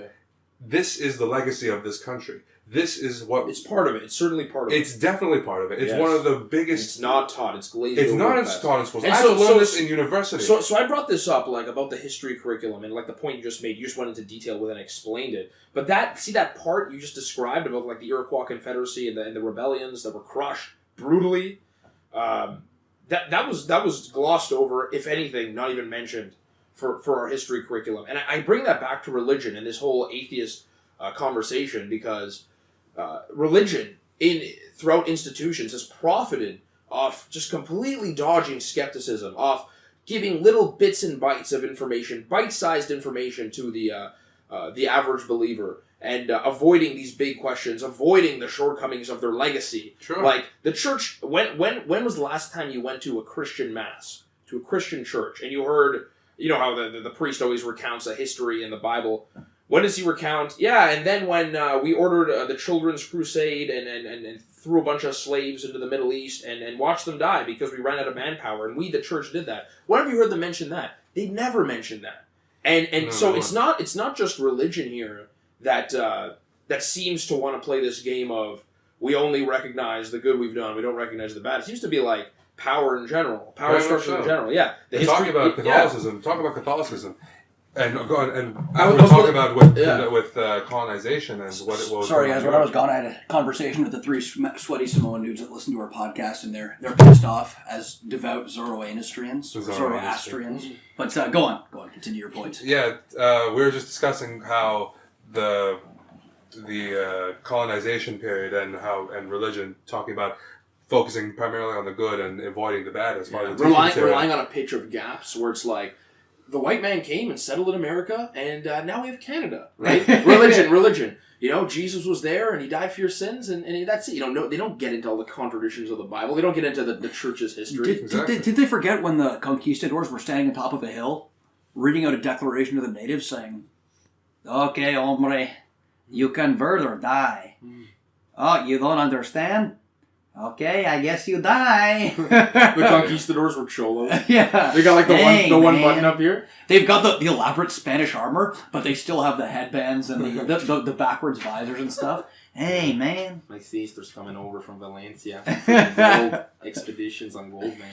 Talking about the Catholic Church and its various contributions to the South American and Latin American continent, you have probably the most egregious example of genocide ever in the history of humankind. Oh, this has got to be good. 20 to 30 million people in what the country that we currently refer to as Brazil were butchered, systematically slaughtered by the Portuguese government and what was by declaration of the Catholic Church. And 100 years before that, as you were talking about in Mexico, when the conquistadors first came, killed tens of thousands of Aboriginals, not just warriors, but civilians as well, using their own knowledge against them, using the traitors that very much were against Tenochtitlan's and Moctezuma II's government. These people saw the conquistadors as just a means to bring down that oppressive government and ended up wiping out by the millions because of smallpox and because of malnutrition. That's a big fallacy that a lot of people engage in, that native tribes, when the Europeans came over, and this is not something that was really taught to me either substantially in school. The natives weren't this one united population. There were divisions of countries that would just as likely side with the conquistadors as they would other natives. Absolutely. How do you think Tenochtitlan fell in the first place? Yeah. The conquistadors tried and failed numerous times to siege the great city, and they couldn't because the walls, no matter how large their cannons were unbreachable. So they needed allies to be able to find their way through the cracks in the system, and it worked. But unfortunately, these idiots had no idea of the kind of threat that they were allowing to spew into their land. For a little context for the listeners, Tenochtitlan was a city in Mexico, the capital of the Aztec Empire, and it was one of the largest cities in the entire world at the time. Absolutely. Fortified by stone walls. Must have been something beautiful to behold at the time. The current city of Mexico City currently stands atop its ramparts. Actually, if you believe some of the archaeologists, the great cathedral that exists currently in Mexico City was probably built on top of the Great Sun Pyramid that once existed with the same building materials. With the same building materials. That's there's tons of ruins like that. You'll see like a very Spanish-looking like monastery constructed out of like ancient carved rock. Mm-hmm. That was clearly reused, and like the people that like the Lombards did the same thing with the Roman ruins. Like, hey, we don't know how to maintain this fucking aqueduct. Fucking Lombards. Yeah, but we're gonna make something else. Barbarians. We don't know what this aqueduct is. Let's shed in it. Yeah. Yeah, like that's a completely different conversation. If we get it back to religion, this is the history. This is what should be taught, so, not only in schools but also as part of the religious teachings. That this is your legacy. This is what you believe in, and this is the result. I have a bit of a pet peeve to do with religion. That this might be a little bit spicy. A little spicy. So, one bit of a fallacy that I've seen that's kind of emerged today with the modern left, and again, I consider myself to be on the left, is that we don't treat all religions equally. And I think they should be treated equally. I feel like certain religions are given a little more slack than others. Now, if someone's trying to convert me, and at the university that I go to, I've been tried to have been converted by Muslims, Christians, and also this bizarre Korean cult. I can go into that story in a second.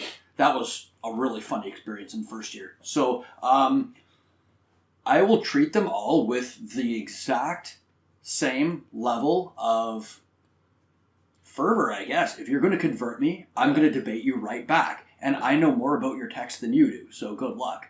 I feel like people give Islam a little bit more slack out of fear of being racist, which I think ultimately comes from a good place of being empathetic and sensitive but rather than it's the ideology you got to be criticizing, right? And see exactly. That's sorry. Yeah, but now you know the text of Islam very well, and my knowledge of Islam isn't nearly as encompassing. We've discussed this before, but because, like I said earlier, the burden of proof is always, say I'm debating an Islamic person, is always on him to prove whatever he states to me. So if he approaches me with that, and I just stand on my lack of belief in God, it'd be up to him to reach into his text, and even if he brings out the juiciest, ripest parts, I can still just use like basic reasoning to tell him why it's not objective and why it's not true. Absolutely. Right? Where I feel like knowing someone else's text comes in handy, though, is for moral claims, right? Yeah. Because I feel like a lot of people, to convert you to their religion, will try and portray it as a little more benevolent than it actually is. Oh, look at all this good, especially at a university, look at all this good flowery stuff in our text. Look how compatible it is, Yeah. And they'll kind of cherry pick the passages. And then you're like, guys, did you forget about the genocide Muhammad committed against the other prophet with his archaic desert militia? Did you forget about that? Did you forget about how he was a warlord? Did you forget about the all the fire and brimstone within the Old Testament? Did you forget that only a specific small amount of people are going to go to heaven in the Christian text, and everyone else is going to burn for eternity? Like, I feel like it definitely pays to know that. Because if you're an ignorant person that's being talked to that has no knowledge of these texts, and you don't know about some of the reprehensible stuff in it, you'd be like, hey, this is not so bad. You know what I mean? And I feel like that's where a lot of people are at in our society. A lot of secular people who are apologists. Like, look, it's a peaceful religion. Christianity is peaceful. Islam is peaceful. This religion's peaceful. I have a friend and I know that they're peaceful. And undoubtedly your friend is a nice, peaceful person who just wants to live their life. It's undoubted, sure. Undoubtedly. But at the same time, it pays to know the reprehensible shit in the text morally so that you can debate the zealot. That's very... You spill some coffee, it's on. Yeah. You can debate the zealot that's making these claims about the religion that you know to be false, right? See, for me, I have absolutely nothing wrong with the person who sees everything wrong with what they believe in, knows that it's absolutely horrendous, and yet chooses to believe only because it provides them a measure of solace in their life. Right. And that I have absolutely no problem with. That, I think, is actually rather courageous, that you can acknowledge that, yes, the Umayyad Caliphate was, in fact, an expansionist, imperialist, murderous bastards that essentially allowed for people who had no business being converted into a faith that doesn't belong to them, like the entirety of Northern Africa, or the entirety of the Arabian Peninsula, or Persia. And Persia, yes. This, like, if you can say Spain. that, if you can take a look at it and Spain say... as well. Yeah, exactly.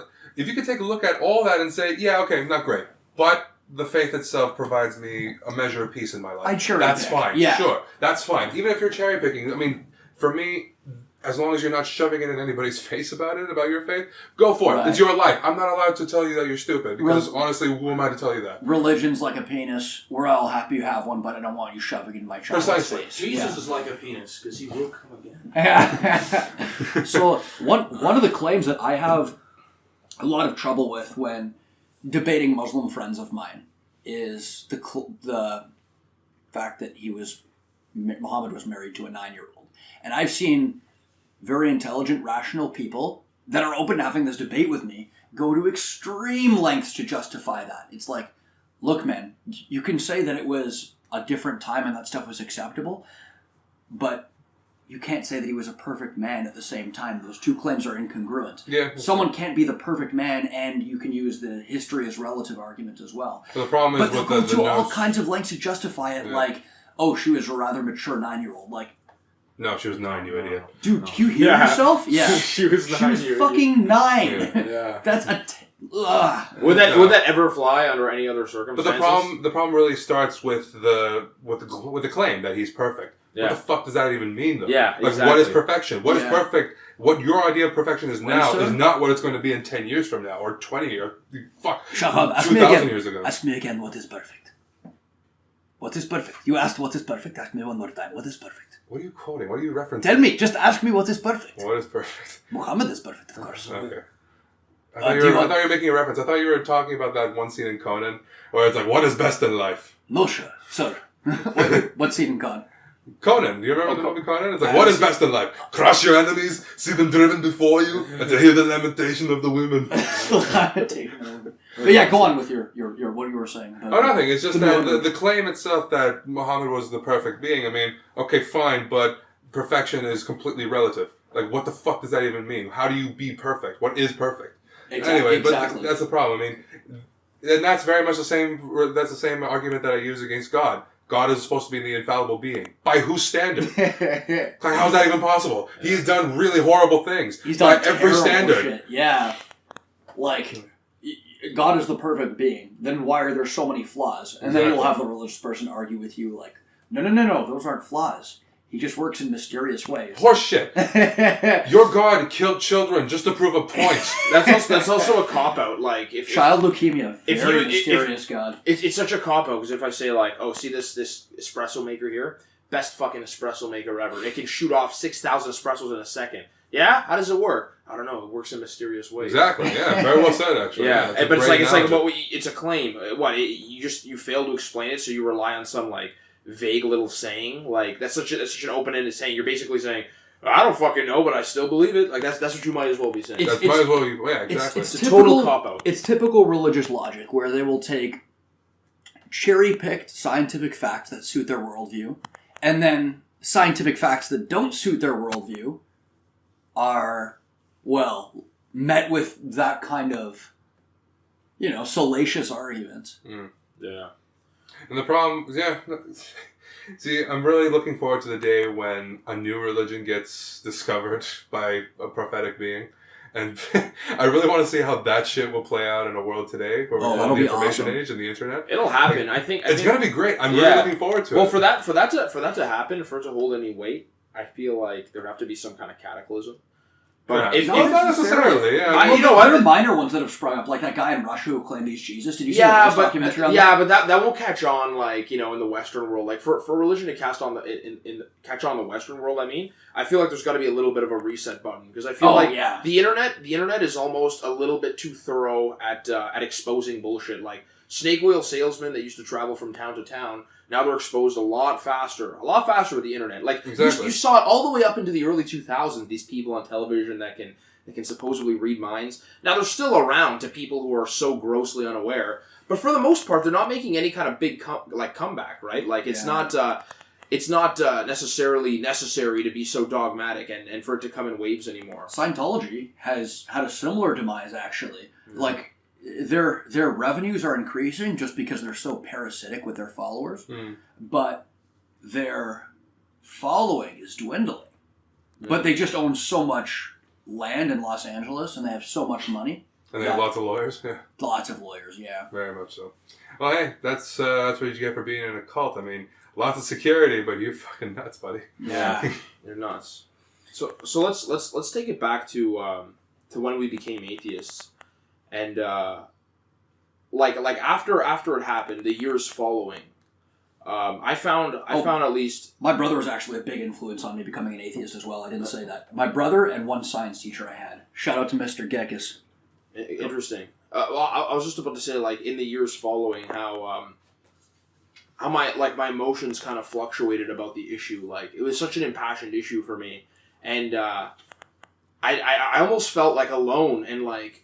Depressed is the wrong word, but I felt a little bit isolated. Like, why am I cursed as being like the only person in this fucking Catholic school that pays this issue any mind or is capable of seeing the bullshit? Now, I'm not trying to say like I'm more elite or smarter than anyone else, but how come kids that are in honor roll, like all 40 of them, they still believe in this crap? Like they just pay it no mind. Why am I the only person thinking outside the box here? Of course, I wasn't the only person. I'd probably say like out of the school of 1,100 kids, it's probably like 50, 60 kids that were open atheists. Probably the rest just didn't give a shit, but claimed to be Catholics. I gotta be honest. Why are we the minority? I think your transition came so early. Number one, for you at least. I think your transition came so early that it came so early that, of course, there's not going to be a lot of questioning kids around you. And where we grew up in a pretty Italian neighborhood, there's traditions that are observed, and I feel like in a way, Catholicism is almost observed as a part of your Italian heritage. You know what I mean? Yeah. I feel like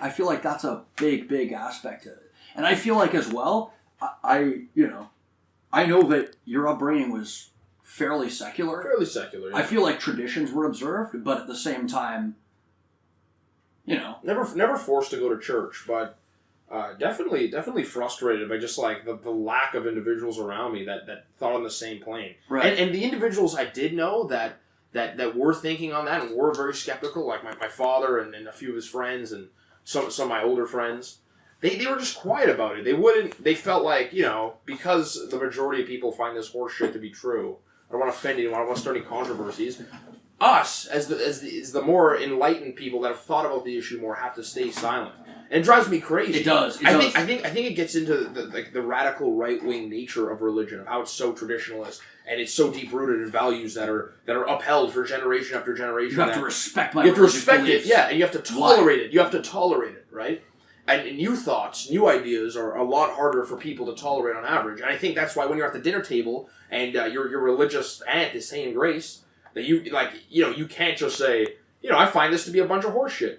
Because it's going to cause like a big controversy, but it's perfectly normal for them to pitch their crazy horseshit to you. Yeah, I have this friend of mine who will just make throwaway comments like, "Oh, I converted so and so, like just 2 more to go," like, and I'm like, haha, fuck you, you'll never get me with your crazy God bullshit. Yeah, like I know, but you got to tolerate it because it's like it's harmless. It's not their intention to be insulting, but I'm definitely insulted by hey, you ever think that maybe you should be believing in this like invisible sky pixie that you can't see? You ever entertain that thought? It's like, yes, I fucking entertained that when I was like 10 years old, and I found it to be stupid and pointless. And I know they don't intend to be insulting, but it is an insulting question of my intelligence. For me, I've always found, especially as a child, being a gigantic Star Wars nerd, I always found the closest thing to God I ever experienced was my Jar Jar Binks was my somehow real notion that the Force might be a real thing. And now very recently the Church of the Jedi has come up, or whatever the fuck that's happening in New Zealand, which is hilarious, by the way. And honestly, how can you say that they're wrong? How can you say, see, that's one of the best religious arguments. What if you're wrong? Mm-hmm. Like, really? What if you're wrong?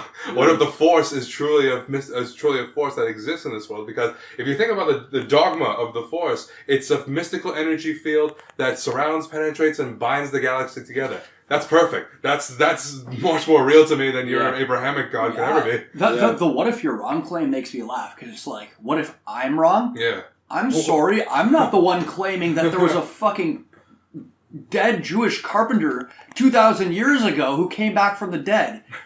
That's not my claim. What if you're fucking wrong, buddy? Wasted your fucking time. What if you've wasted your life on this? I'm just saying, I'm believing in what I can determine to be real from science. Like, fuck you. What if you're wrong? Exactly. What if this whole time your notion of God is actually what the Norse notion of the Allfather was, Odin? Like, what if that's the real God, or Zeus, or any of the other Allfather type beings? It might as well be. Bill Cosby? What if Bill Cosby is the real God? Well, the claim that Bill Cosby is a real God is a persecuted Messiah. It's got just about as much weight and evidence behind it as saying Zeus is the real God, right? Like, they're all claims. They're all empty claims. Like, Zeus is God. Somehow based on distance to us in time, right? A religious claim gets more and more traction. But not too far. Not too far. It's got to be that right sweet spot where it's just mystical enough that, humans with some development believed in it, but we can't verify whether it's true or not. But not too far that they were like primitive shamanistic people. But not too close that it's uncomfortable because we can start to disprove it. It's got to be that, that little sweet spot. That's just a little bit. That's perfect. That's it. Yeah, well, there's tons of things that go into backing religion. There's that appeal to popularity. There's the appeal to time, appeal to scripture, appeal to giant fucking monuments that have been erected in a religion's name. Like, look at all this. Look at the church. Do you think 2 billion people are wrong? You think all these people are wrong? Do you think 2 billion people are wrong? Yes, they're wrong. As a matter of fact, yes, they're wrong as fuck. Okay, so here's a story, and it's about like the normalcy of this religious bullshit. How much it's actually affected me without me even knowing it. So you could walk around on the daily And, you could see your mom kneeling down at a church, praying to an invisible God. And you can see that. You can process that as normal. Like, oh, whatever, she's just like one of the regular religious people. Well, a couple of months ago, my friend Rav and I, we were in a cab. This Nigerian guy, pretty normal, was talking about back home. And he was very, like, he was, like, well-versed on world affairs. And on every issue, I was agreeing with him. He was like, yeah, this guy's like a normal guy like me, even though he grew up in a drastically different place with different customs and everything. And then at one point, he says, so I knew some men from the tribal regions of Nigeria, and, I've seen it with my own eyes. They can take bullets, and they can keep running at you, and they're immortal, and they can live twice, and they have voodoo and shit. And so right there, at first, I looked at Rav, and I'm like, is this guy fucking crazy? But then, right after, I had this kind of epiphany. Shout out to Rav Mud Hut. Yeah, right after I had this epiphany, well, is this guy really that crazy? Because I've heard, my religious fucking grandmother say way crazier shit than this guy. This is just his country's version of normal bullshit. The normalcy in his country for this kind of dogmatic talk it's acceptable. Over here, it just so happens to be the Abrahamic story. And if we grew up there, we believe that bullshit. I have a friend who similarly told me that, look, you believe it. I saw it with my own eyes. My grandmother saw it with her own eyes. This man turned into a bat and then back into a man again. And I'm like, dude, are you hearing yourself? Yeah. Really? You think voodoo is real? Okay. I'm more inclined to believe you're mistaken. You saw some kind of optical illusion than to believe in a giant circuit of fucking supernatural beings. I think there's also everybody has their own little bits of superstition here and there. I mean, in my family, I know that there's a very commonly held belief in palm reading and clairvoyance and that type of thing. And I mean, sure. I mean, none of it's rooted in any sort of fact, and I guess it's sort of like how we can give ourselves an essence of the mystical, but even though it's absolute nonsense. And that's great and all, but I mean, that's exactly it. That is a kind of harmless bullcrap that is generally accepted. It's like, okay, sure, you have voodoo that... Harmless crazy. That's really what it is. Yeah, that's harmless crazy, exactly, yeah. And that's fine. Mm-hmm. But then you take that into the religious level, and then it becomes a fervor, it becomes this rage, this drive that turns you into something that you don't want to see. Harmless crazy, like that friendly schizophrenic woman that lives at the end of your street, you know? She's shouting at invisible squirrels, but she's a good lady, all in all. You'd trust her to watch your kids, you know? Sure. But, funny story. So on those harmless crazy things, I view astrology as one of those as well. And it's something that you really just kind of acknowledge as true to pick up stupid chicks, right? My psych professor in... sorry. In my defense, I've never been like, yeah, it's true to get, laid. Well, I haven't said it's true, but they're like, oh, you're an Aries, that explains these. So you're like... But I've ran with it. Yeah, you're not going to be like, no, it's I've ran with it before. You gotta run with it. You gotta run with it. Girls aren't trying to hear that. It's actually just a bunch of bullshit. You're wasting your time every single day reading that. It's not gonna go anywhere. Yeah. As far as normalization of religion, though, this one instance where it really struck me how normalized religious beliefs are, even if they're crazy. I work in a library, and every time I'm shelving books, every aisle I pass by, I'll do some push-ups. Right? Now, I'll be down on the floors on my knuckles doing push-ups, and people will pass by me and just give me these looks like, what is this fool doing? Push-ups in a library? Ha ha ha! How ridiculous! How obscene! And then a couple of desks over, you'll have, a poor Muslim fellow on his hands and knees, touching his head to the carpet, praying to some random Saudi Arabian city. I'm sorry, I thought he was ridiculous, but I'm the ridiculous one for doing an exercise?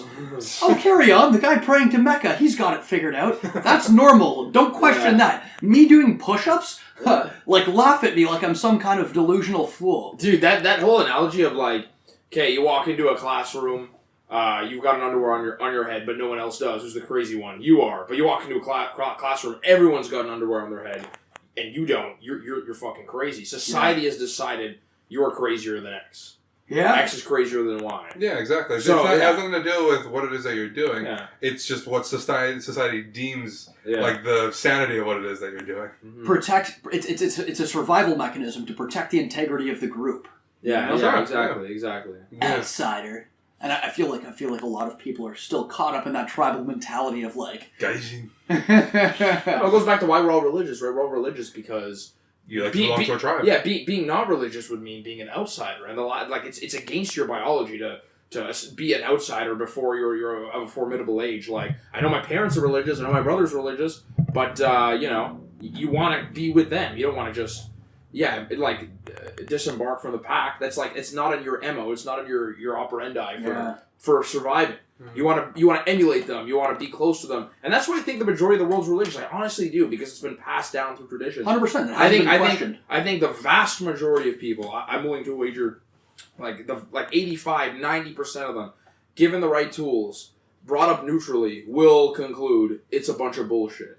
It defies all logic that we apply heavy skepticism towards hard skills like geography and navigation, and when we're trying to sight a rocket to another planet, we look at things skeptically in black and white and true or false and proven or unproven. When it comes to religion, we reserve it. Like, okay, we can look at this nebulously and we can interpret it, and we can stretch it out like Play-Doh and rearrange it the way we want, and reshape it as we go, as we please. And religion, it's dangerous because that's the only part of the zeitgeist that gets that break. It gets that break from everyone. The world leaders give it a break. That's why it's dangerous. Because it's considered something.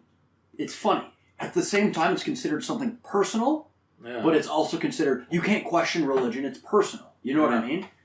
It's personal, but at the same time, it's a societal cancer that has power over 90% of the world's fucking population. Yeah. No, its entire population. I don't think atheists make up 10%. Not even well, atheists globally, or at least unaffiliated, make up like 16% of the world's population. But the point is, when you talk by the way, that's not including like the amount of casual Christians and Muslims or whatever that just don't even attend ceremony. Sure. That you can pretty much qualify as atheists too, because they're so inactive. Sure. So I'm willing to wager that it's more, but we've still got like 3/4 of the earth.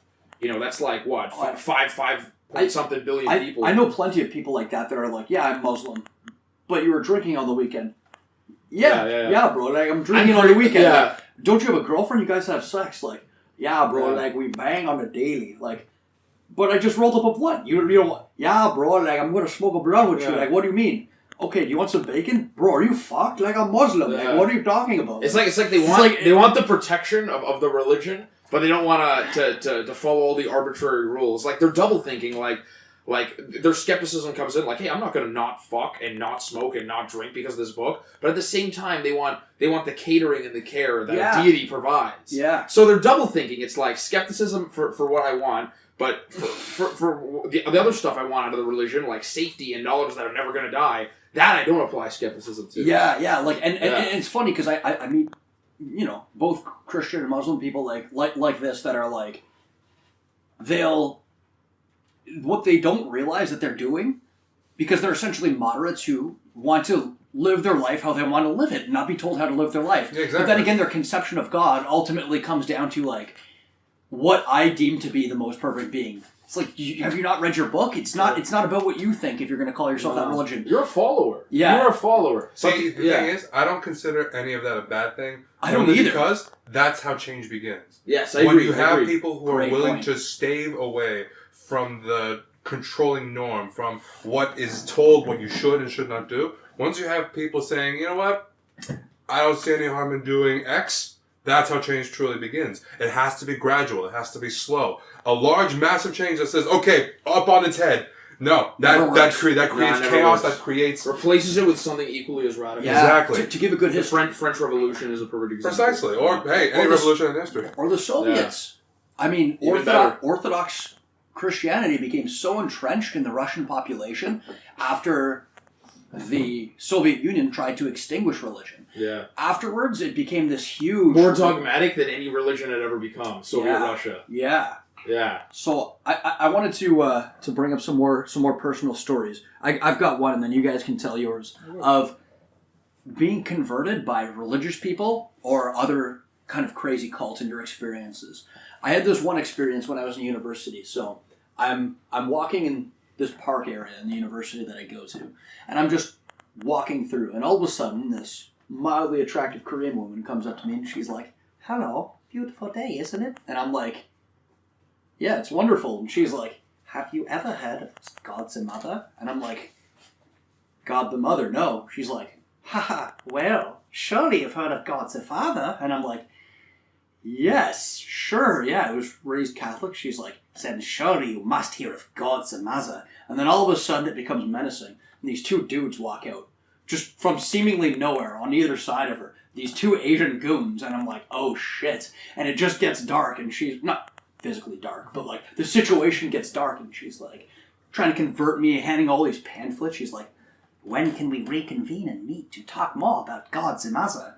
And I'm like, maybe here tomorrow. And in my head, I'm just wanting to get the fuck out of there. She's like, take this pamphlet and we will talk more about God the Mother. I'm like, oh, okay, bye, crazy lady. God the Mother. Interesting. Yeah, and I looked them up afterwards, and apparently they're this cult offshoot of Christianity that developed in South Korea after the Korean War.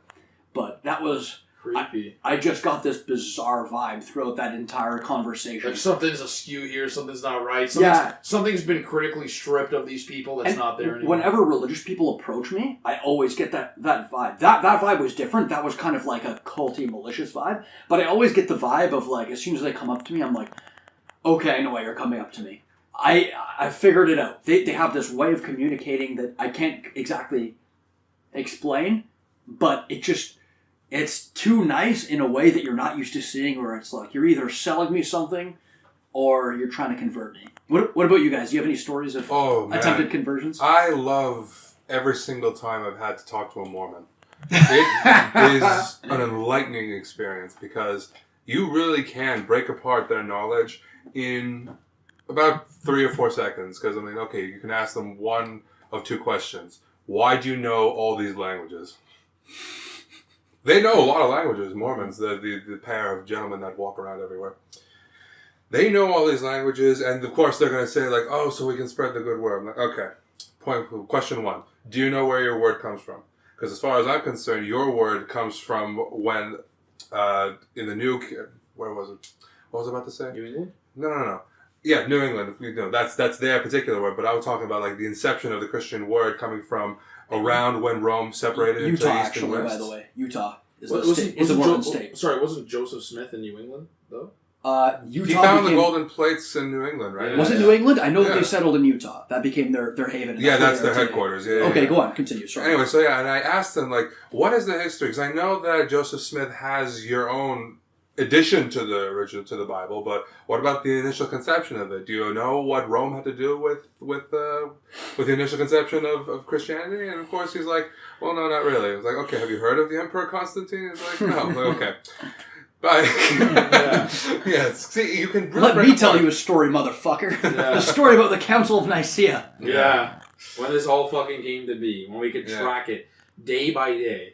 The big superpowers of the ancient world formally assembling what we would know as the concept of Christianity, monotheistic Christianity, the building blocks for a formula to create a religion that's so exclusive that it would spread across the world and thrive. Yeah. Thrive. Christianity thrived under Roman persecution because of its setup, right? It couldn't be incorporated and absorbed into the empire. It was monotheism. It was absolute. Their believers were convinced their God was the right God. And it started as a grassroots movement, a persecuted grassroots movement, and gradually gained acceptance and strength, and then eventually it changed into something different, into a top-down religion of the elites. For some context here, the Roman Empire for the longest time was pagan. And I hate the use of that word, I'm sorry. I don't like the use of it either. Why? What's so wrong with it? Because I'll specify it. Like, Greco-Roman paganism was like the dominant... They were the dominant religions, like in the Roman Empire, in Roman Europe, right, for the longest time. And one thing that allowed the Romans to be successful when building cores on other territories was they could kind of export their religion and include the region's native religion. So if Rome invaded ancient France or Gaul, they could incorporate the Germanic gods. They could incorporate the Gallic gods. They could bring them. See, look, in Rome we built a temple to the god of trees or whatever. See, for me, so sorry if I can finish the point. Oh, by all means, continue. Christianity, as we know it, like monotheism, I think thrived because it was more hardline, it was more right-wing, it was more conservative, it was more radical for the time. And believing in the general paganism, I think it allowed this kind of acceptance of other religions, this kind of tolerance of other religions that Christianity didn't allow any of. Christianity is very exclusive. So I think that's why Christianity won over paganism, because as I think the empire drudged on, culturally religion kind of took a back seat to politics and business, and then you see Europe take a switch when monotheism takes over and they become very, very religious centric. It became a rallying cry of the people. Monotheism is a lot more infectious at the time. Rome, at the time when Christianity became adopted as the religion of the Roman Empire, you just finished the 3rd century. For anyone who knows anything about the 3rd century in Roman history, it's plagues, it's endless civil wars for 100 years, it's famine, it's inflation, it's the near collapse of Rome, right? So the rallying cry for the glory of the Roman Empire is not as infectious anymore, right? And the rallying cry of being Roman itself isn't as infectious either, because a lot of the people doing the fighting on the front lines are Germanic, Dacian, Gaelic. They're not Italian anymore. So yeah, at that point in time, Christianity was something new, something fresh, and something infectious, because monotheism, not all those gods that they were talking about, okay, they're either manifestations of the one true God, or there is only one true God, and he cares about you. Yeah. You know what I mean? He's going to help you through those tumultuous times, and you know what? On the other side, he's fucking waiting for you. What's better to get you through a tumultuous period? That, or, there's a god of war, and then there's a god of the sea. You don't have to worship him if you don't want to. He's pretty fickle. There's nothing about polytheism in Rome. Like, anyone can worship any amount of gods to any degree, and it would be tolerated. You can believe, if you wanted to, you can live a lifestyle. I don't want to go to the temple. I don't want to make any sacrifices. Yeah. And you could survive and live to old age. But monotheism as a philosophy is just very absolutist. It's this or it's nothing. And because that garners, in a radical time, like you said, the 3rd century, it garners more radical followers, and it leads to religion thriving and surviving longer. I think one of the things that allows religion to survive and thrive, as you guys put it, for long periods of time, is their ability to institutionalize themselves. They are able to get a groundswell of following, and then they're able to turn it into a structure of power. Yeah. In which case, any other dissuading notion or any other thing that comes up that would, in a very small way, dilute what they're trying to say, they had the power to crush it and therefore preserve their message over all other messages. For example, in the Sasanian era, during the reign of Khosrow Anushirwan, one of the greatest Sasanian kings, there was a strong, very, very powerful clergy of the Zoroastrian variety that was being directly threatened by the words and writings of Mazdak, who was basically coming up with... Was he the founder of Mazda? No. No, I'm just fucking... Oh, Mazda, the car. That's hilarious. No, he came with a notion Buy our cars! They're a radical Mazda salesman. Mazda, not Mazda. You crunchy! You can't understand the thrill of the... Oh, what's a brand of Mazda? Fuck! Mazda 3? Yeah. You can't understand the thrill of the Mazda 3! Heated seats, air conditioning. Look at all this trunk space. Continue from the Zoroastrian clergy was being threatened. Anyway, so they're threatened by these radical. You know what? Never mind. Fuck. No, go on. No, you ruined it. I wanted to hear where that was going. Please, Shahab. Nothing. Come on, man. Continue. Come on, man. Don't let my cheap joke ruin it.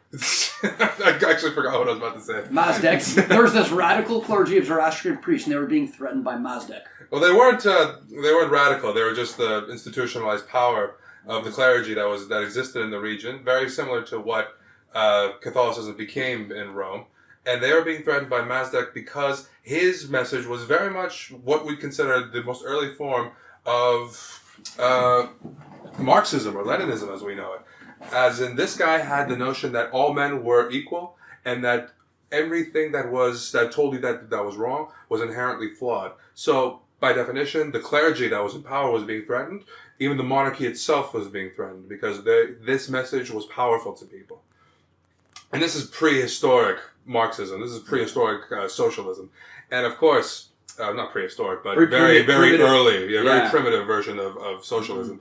And that is when the clergy and persuaded Khosrow Shiwan to make sure that Mazdak was not only killed as a message to the people, but that every single one of his followers were butchered in the most horrific way possible. Jesus. And it happened.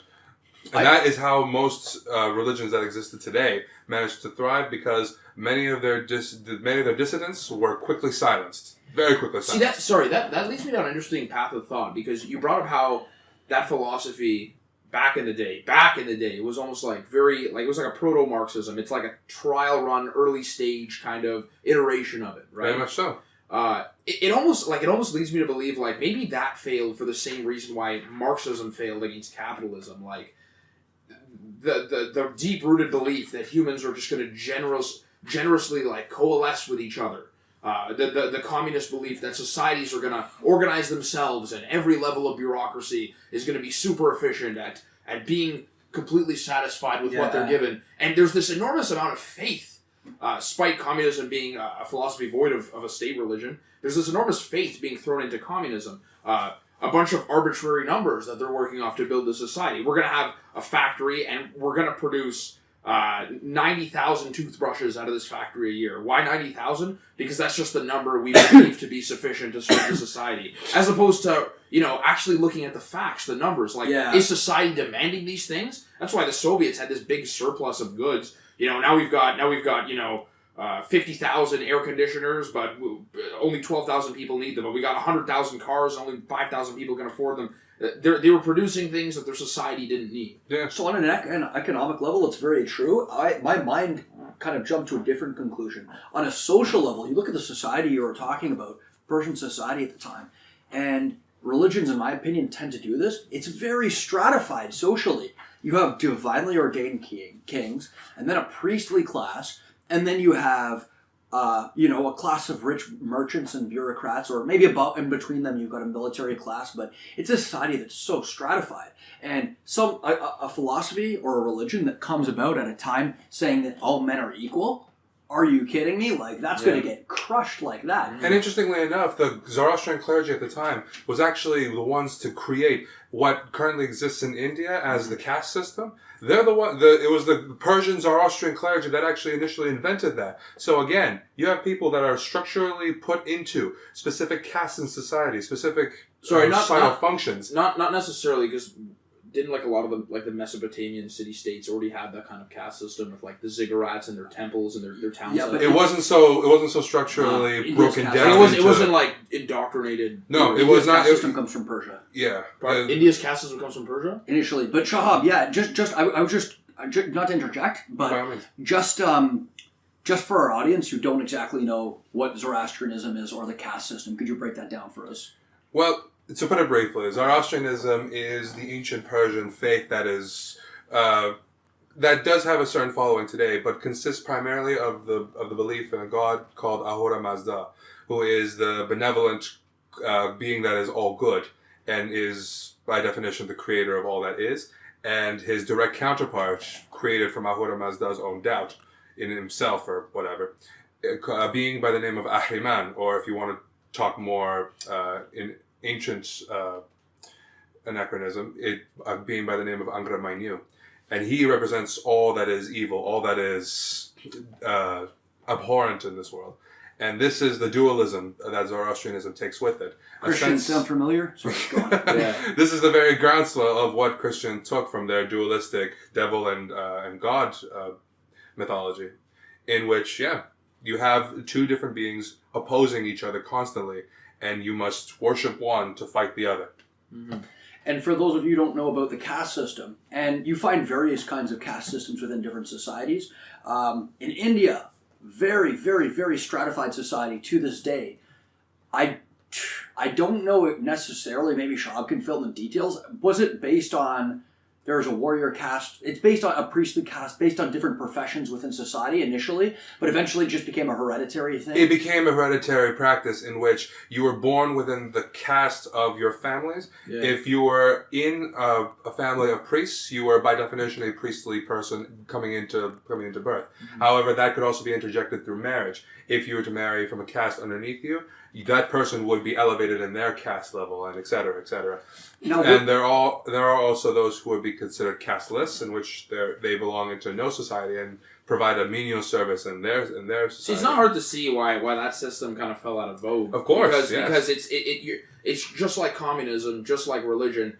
You're not assessing the data. You're not assessing the numbers. It's not a meritocracy, right? We're looking at like, well, who did this guy's dad fuck?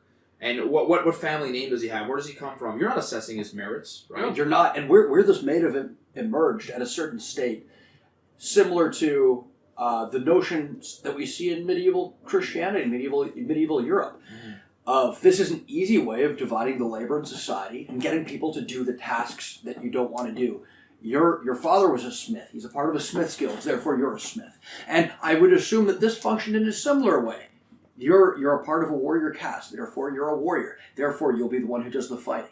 Where this gets tricky and dangerous is where you have an untouchable caste at the bottom of people who are regarded as scum, and they're unable to ascend from that, Well, having one of those is actually bad for all classes, right? Like if we can look at Rome, but even more specifically Sparta, you have this one big class at the bottom that perpetually stays there, and the elite keeps them there. For some context, Sparta had this giant caste of slaves underneath the warrior caste called helots. Helots, and pretty much like I guess biannually or pentannually or something. They were executed in mass in droves to make sure they never rose up. Now the problem with this for the whole society was, of course, the helots, they could never advance past being helots because they were continuously oppressed, but the Spartan elite didn't benefit from it either because they economically stagnated. They pigeonholed themselves into being a slave economy almost eternally until hold on 1 second. Go on. Until Athens, their model took them over,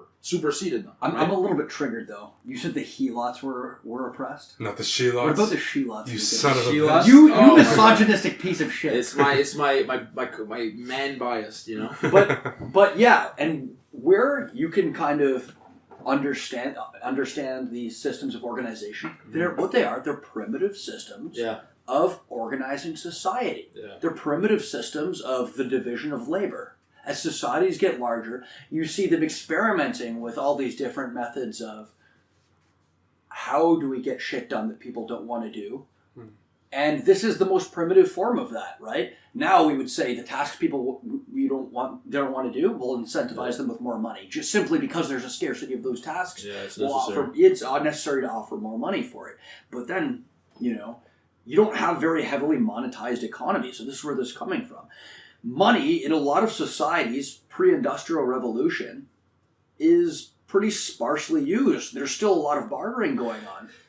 A lot of people are farmers. A lot of taxes are collected in grain. So this is just a primitive way of organizing society, but it fails time and time again. Another example of this is in China. A lot of people don't give. Confucianism. A lot of people don't throw enough shade at Confucianism, I think, as being a terrible, terrible philosophy and religion. One that was incredibly oppressive to women. One that prevented... So what is Confucianism, for people that don't know? Confucianism is a philosophy in China. I forget the century that it emerged, but Confucius was essentially a philosopher who handed down a bunch of edicts on how society should be governed, the ideal ways in which a society should be set up, and how an enlightened person should conduct themselves. Why is it detrimental to this day, you say? So a number of ways. One, it preaches the inferiority of women, which is cemented in its philosophy. Number two, another big thing that I've heard that's wrong about it is that merchants, and this is one of the reasons why China, one of the many reasons, a very old society that was able to stay intact, save the Mongol conquest, and unified, and have this long benefit of a long cultural history and advancements that they could kind of accumulate on. One of the reasons why they stagnated, whereas the West advanced, was this philosophy of Confucianism, another example of religion holding people back, because they believed that the market class, the merchant class, was inferior, right? So you'd have a small intellectual class at the top of society, and then you'd have a merchant class that was regarded as dirty, not very dignified. Whereas in the West, you had an intellectual class that was able to work with the merchant class. I have this big idea that could benefit society. Great, let's monetize it and spread it around. Whereas in China, the mixing of the two under Confucianism was considered reprehensible. No, we're lofty intellectuals. We don't deal with merchants. So that was another way in which a very stratified society, as a result of religion or philosophy, or whatever the fuck you want to call Confucianism, was very regarded as had a very negative impact on society, aside from the sexist aspects of it.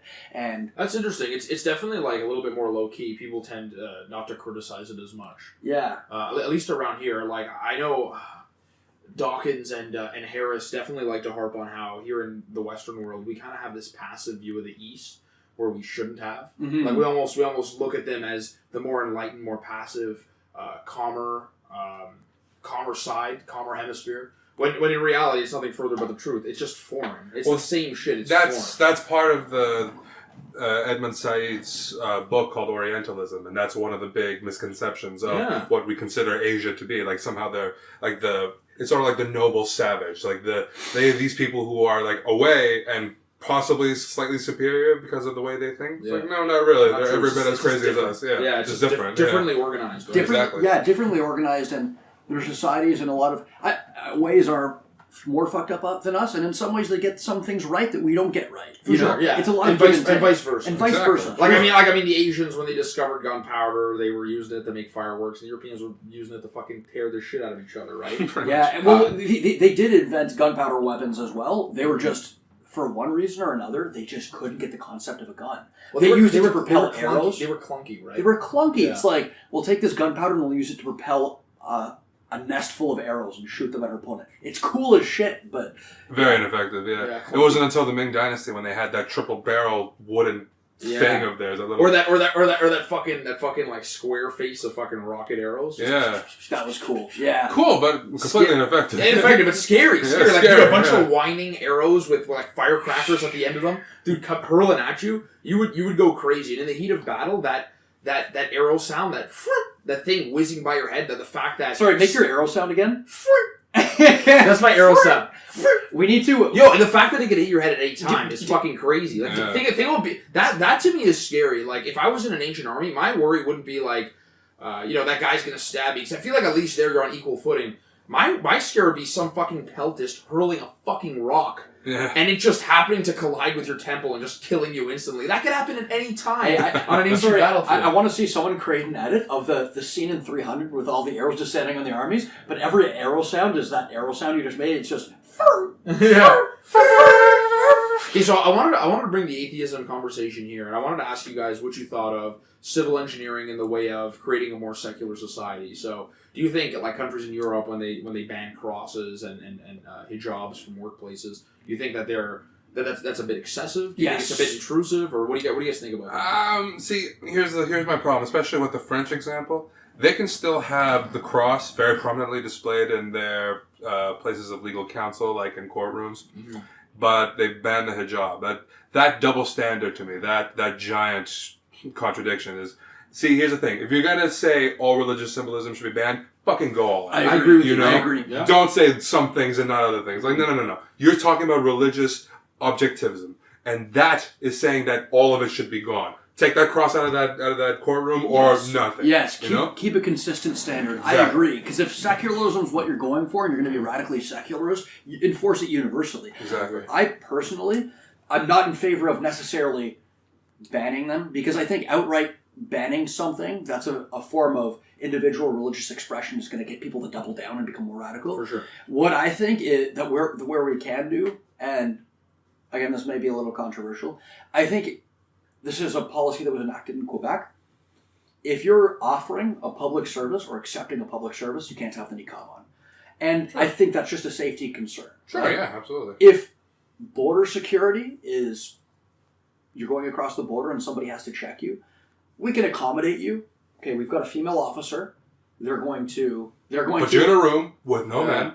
They'll take a look at you. That's fine. That's fine. Sure. That I think is Because that's more than enough entertainment Way for more. Are you kidding me? Yeah, accommodating the fucking retarded idea of I have to wear my robes or else my God will be unhappy. I think that process is more than an accommodation. I'd say. yeah. Now, as far as banning religious displays in public, I get the sentiment behind it, but it's not going to work. I'm sorry. And individual liberties, as long as they're not hurting someone, need to be respected. Precisely. Mm-hmm.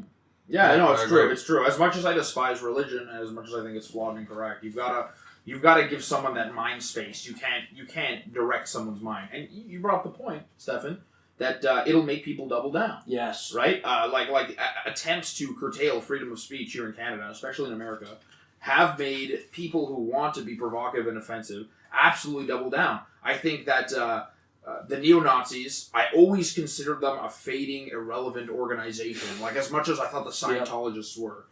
But as of late, there's this growing sentiment on the left of, the Nazis are coming back. And all of a sudden, the neo-Nazis have been given this power. It's almost like we've looked to them as this viable foe that stands on equal footing with the left. And now they're like a thing again. They're in the news constantly when, like, I'm still confused. Aren't there still only like a handful of fucking Nazis in the States? Like, aren't there still just like a little contingent of them? Why? I think we blew them up and made them martyrs in a sense by double like going hard on fucking suppressing them. And I agree. Policing their speech. And I feel that the labeling of people of Nazis has kind of forced this dichotomous worldview where a lot of intelligent people that I know have kind of been edged onto the right, forced onto the right. People who don't view it as it's not a dichotomy. You don't have to identify right or left. You just choose what you believe in, and it's that fucking simple. But they've been kind of edged onto the right because it's like, well, I don't agree with this, and I don't agree with that. And I see some edgy right-wing speakers saying some things that I agree with because they're bashing these radical notions on the left. So it's kind of forced a lot of people that I know onto the right. Mm-hmm. And I feel like that's dangerous in itself for the revival of religion. Yeah. Because the left used to be a bastion of secularism, but now it's not. It's a bastion of hating, well, not the left in general, but this new left we've seen. It's more a bastion of hating religion, the white man's religion. It's about antagonism. It's about antagonism. Like you look at footage from the MLK days, like Martin Luther King walking down the street. You see all of them, all the protesters walking sort of like in a calmly fashion, and they're all there in promotion of an idea, right? And part of that idea is the way they exercise their protest, like very peacefully, very calmly. Mm-hmm. They're almost putting themselves on equal footing. Like, see, look, we're civilized, we're calm about this. But as of late, even though the protests have been for the most part peaceful, for the most part, not all of them for sure, I still feel the sense that the majority of the people are there to have a nice little echo chamber, and B, for antagonism. Like they've sought out antagonism, and that's why they're there. Yeah. I think these malicious, vapid trolls on the internet that show up to the rally are just as harmful as these right and left radicals that show up to the rally, all to antagonize each other and to provoke each other for no reason. There's no ideas floating around. I see people protesting free speech rallies. I see right wingers protesting. Liberal rallies and whatnot. I just don't see any solutions being carried by none. It's groups. Intellectually vacant. Yeah, I was about to say something very similar, but that's actually much better. You have no exchange of ideas. You have no conceivable solutions, and there is no conceivable dialogue happening because nothing of the sort is being allowed to happen. You just have a bunch of people with a bunch of opinions shouting them at each other, getting nowhere. And unfortunately, that's where we are. Here's a nice little kind of religious point that kind of mimics religion in the way the society perceives it. The wage gap. The wage gap's kind of become this point that you're expected to believe, and expected to not examine thoroughly, and expected to not bring any nuance to. Almost in the same way that does a God exist or not has been this kind of this point of you don't question it. It's just a thing. It exists, and all the elites believe it, and your parents believe it, and this and that. And I feel like the wage gap is one of those issues that, the vast majority of people just kind of we're gonna play the skip game here. And, we're not gonna. And similar to religion as well with the wage gap, I feel like if you question it, you're pigeonholed into a certain group. Same with religion. It's like if you question religion, people expect that you're going to be a bigot, a bigot against this group of people, a bigot against Christians, a bigot against Muslims, and they're going to argue you in a certain way. And I've encountered this universally. Same when I oppose the wage gap. People expect that I'm going to be a sexist, right? But no, I'm just assessing this through statistics. Yeah. So it's like, oh, you don't agree with this? Okay, then you're not in my tribe. Or there's that religious tactic approach we mentioned earlier, like, oh, you must think that way about the wage gap because you feel a certain way about women. Yeah. Or you've had a certain experience with this or that. And all of a sudden, like, there's this culture of assumptions where all of a sudden my opinions are predetermined for me before I even approach a group. Yes, and the wage gap for me is just one of those notions that under any amount of scrutiny, it just crumbles. Yeah, you become a heretic. And so getting back to the whole atheist thing and assessing the way you've been taught it in school, I feel like giving kids the tools to examine religion and to criticize and scrutinize religion at every turn gives them the tools to criticize and analyze other cults that arise in society the same way, because we have to apply the same amount of skepticism to religion that we apply to political movements. Radical Marxism being another one. Radical Marxism has become a fucking intoxicating cult at universities that people just get sucked into without questioning. Yeah. Like there's yeah, dude. There's a lot of. I was called a Nazi recently at. They have a large presence on universities. I'll say that. What the fuck? They're called the Socialist Fight Back Group at our university, which I'm not going to say, but they have posters everywhere. Maybe they're a small minority, but they attract a big following. And I've been called a Nazi repeatedly by these people when I debate. They're also endorsed by the hierarchs of the school. Yes. Like, being a Marxist for whatever reason is not the same as being a Nazi. I never understood why, because I feel like endorsing the Soviet Union is far worse than endorsing the Nazi regime. Yeah. If you want to say Karl Marx had some good ideas, if you want to say that, again, I'm for freedom of speech. Yeah. But if you want to say that, so there's some good things. I agree. Socialism, walking hand in hand with democracy, is a beautiful thing. Sure. But once you start saying like, "Hey guys, Stalin wasn't so bad." No, he committed one of the worst purges in human history, killing millions. Yeah, like the Soviet millions of Ukrainians wasn't enough. Yeah, the Soviet apologist. Yeah, just as harmful as the religious apologist, and in the same lane of thinking. Or as the American apologist. The American apologist? Yeah. Well, we'll save that for next week. We'll save that for next week, but, like, do you mean, like, someone that... Don't do it. Don't take the bait. We're not Don't take the bait. We're not going to get into it, but you're saying that someone who disregards all the shortcomings of America and only boasts their successes? Is that what you were Pretty much, yeah. See, to say that, when I think that's say... toxic. Oh, it's a toxic mindset, right? Like, if you're gonna like not examine criticism, like disregard criticism, then it's already wrong. Like your process is already flawed. Mm-hmm. That being said, there is a process of weighing out the good with the bad. Yeah. Right? There is like as bad as these two religions are, I'd say Islam and Christianity at their core are just flawed and contradictory. There is a comparison of scripture that can be made. There is a difference of scripture. There is a difference of culture. And both present different dangers, right? Like some have shortcomings, some have bigger shortcomings. And both historically have committed varying levels of atrocities. Yes. Yeah. Now, I didn't really get these stories out of you guys, and I kind of wanted to hear some of them because I think it'd be interesting. I want to hear examples of when you guys were atheists and you had people come up to you and try and convert you. Just funny stories if you got any of those. Yeah, I've got one. One of my cousins, who you obviously know because they're your cousin too.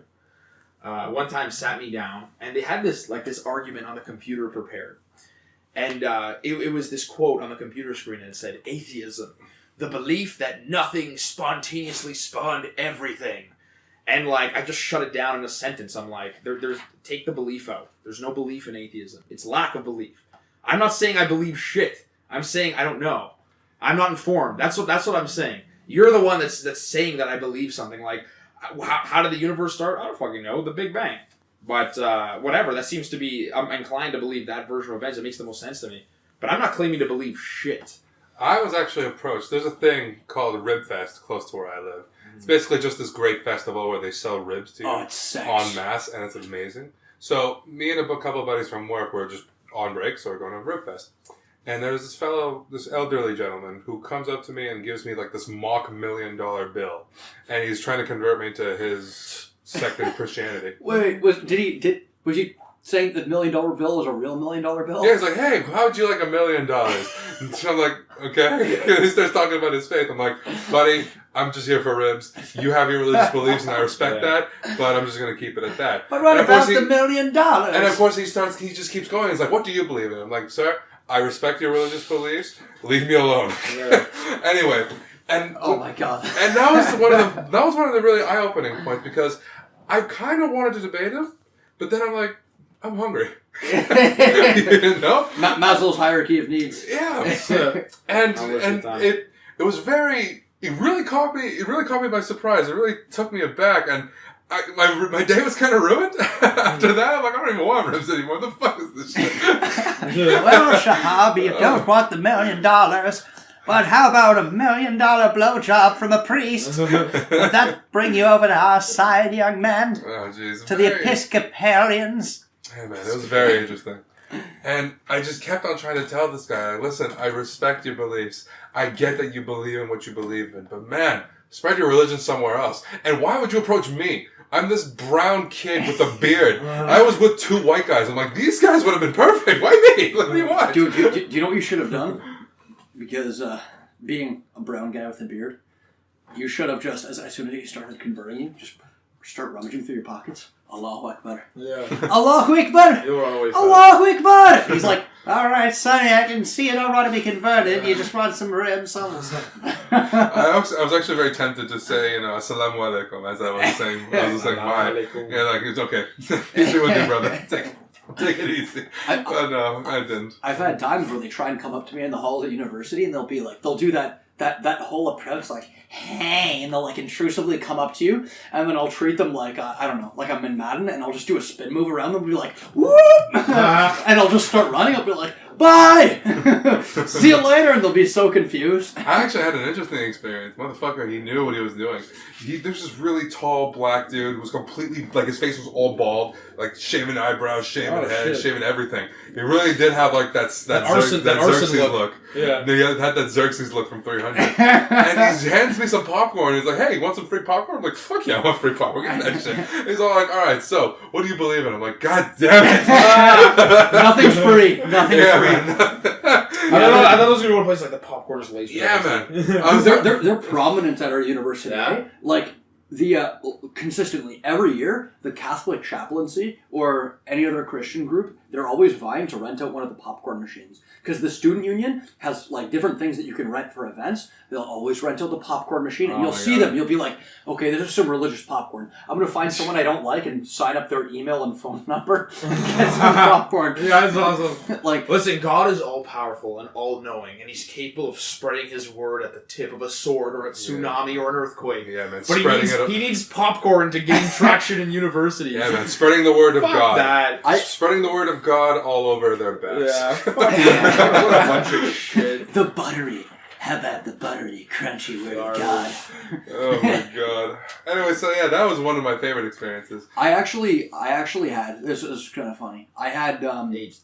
Huh? You had AIDS? What do you mean had AIDS? I am so AIDS. I am AIDS personified. I had Anal leakage. these. Fuck you. I had this one Muslim group at, I don't know what sect of Islam they're at York to try and convert you, but they're particularly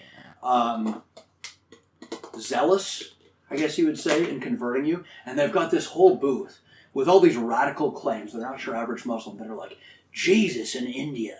Like, this, and what? Muhammad predicts space travel. So I'm like, oh my god, I gotta let these motherfuckers convert me. I've had there's a couple of these different groups. There's That's fucking crazy. So I'm like, enlighten me, right? So this guy goes on these radical claims about Muhammad splitting the moon in half, and he takes this vague passage of the Quran like, and the object will descend through the heavens and the skies to reach God. And he's like, see, bro? Muhammad predicted it. Space travel. And I'm like, dude, you sound schizophrenic. I'm gonna get the fuck out of here. Yeah, it was a really crazy experience. So. Oh boy. So I really love the approaches. It's actually something I look forward to sometimes. When I'm feeling really shitty. I'm like, I want a religious dude to just break me out of the monotony of my own existence. Just be like, hey, tell me something about the sky deity that's going to jizz all over my face every time it rains. Like, tell me. I want to hear it. Please try. Do you know what would be a good tactic if they got some really hot chicks and they're like, hey, You want a blowjob? And then midway through the blowjob, they're like, So let me talk to you about the wonders of Jesus Christ. if they weren't so repressed about sex, I mean, they're using food. Yeah. They're using that dopamine button to try and get people in. Exactly. So they could, They take it the extra level. Why not? Right? Blowjobs for Jesus. Rim jobs for Muhammad.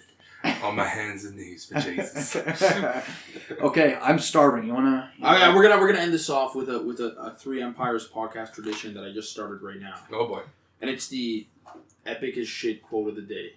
I like this. And this one's from the Bible. It's got many interpretations. I just think it sounds really fucking cool. And I looked, and behold a white horse, and its rider had a bow, and a crown was given to him, and he came out conquering and to conquer. That is a excerpt from the Book of Peace. You sound like Winston Churchill. Yeah? That's an excerpt from the Book of Peace. That's an excerpt from the Holy Book. The Word of God. Just a nice, passive, beautiful, gentle remark from God himself. Christianity must be a religion of peace. Yeah. That is really beautiful. Yeah. All right, guys. Thanks for tuning in. We'll see you next week. Peace in the Middle East. Thank you guys for tuning in. That was episode 4 of the Three Empires podcast. Stay tuned next week. We're doing part 1 of our great debate series, Schaub versus Lucas, on Is America the greatest country of all time? This one should piss some people off. Be a little bit spicy.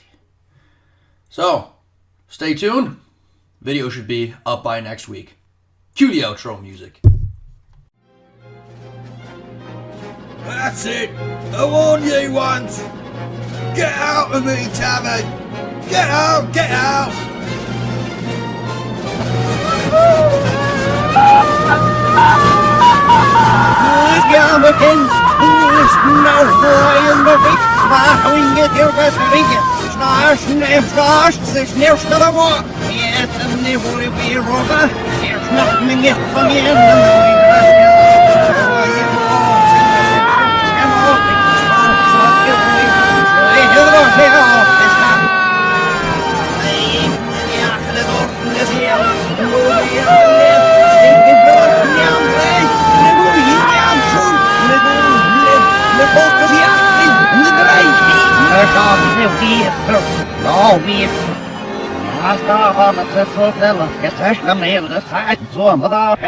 Ja, maar hier, vingers nou aan, nou.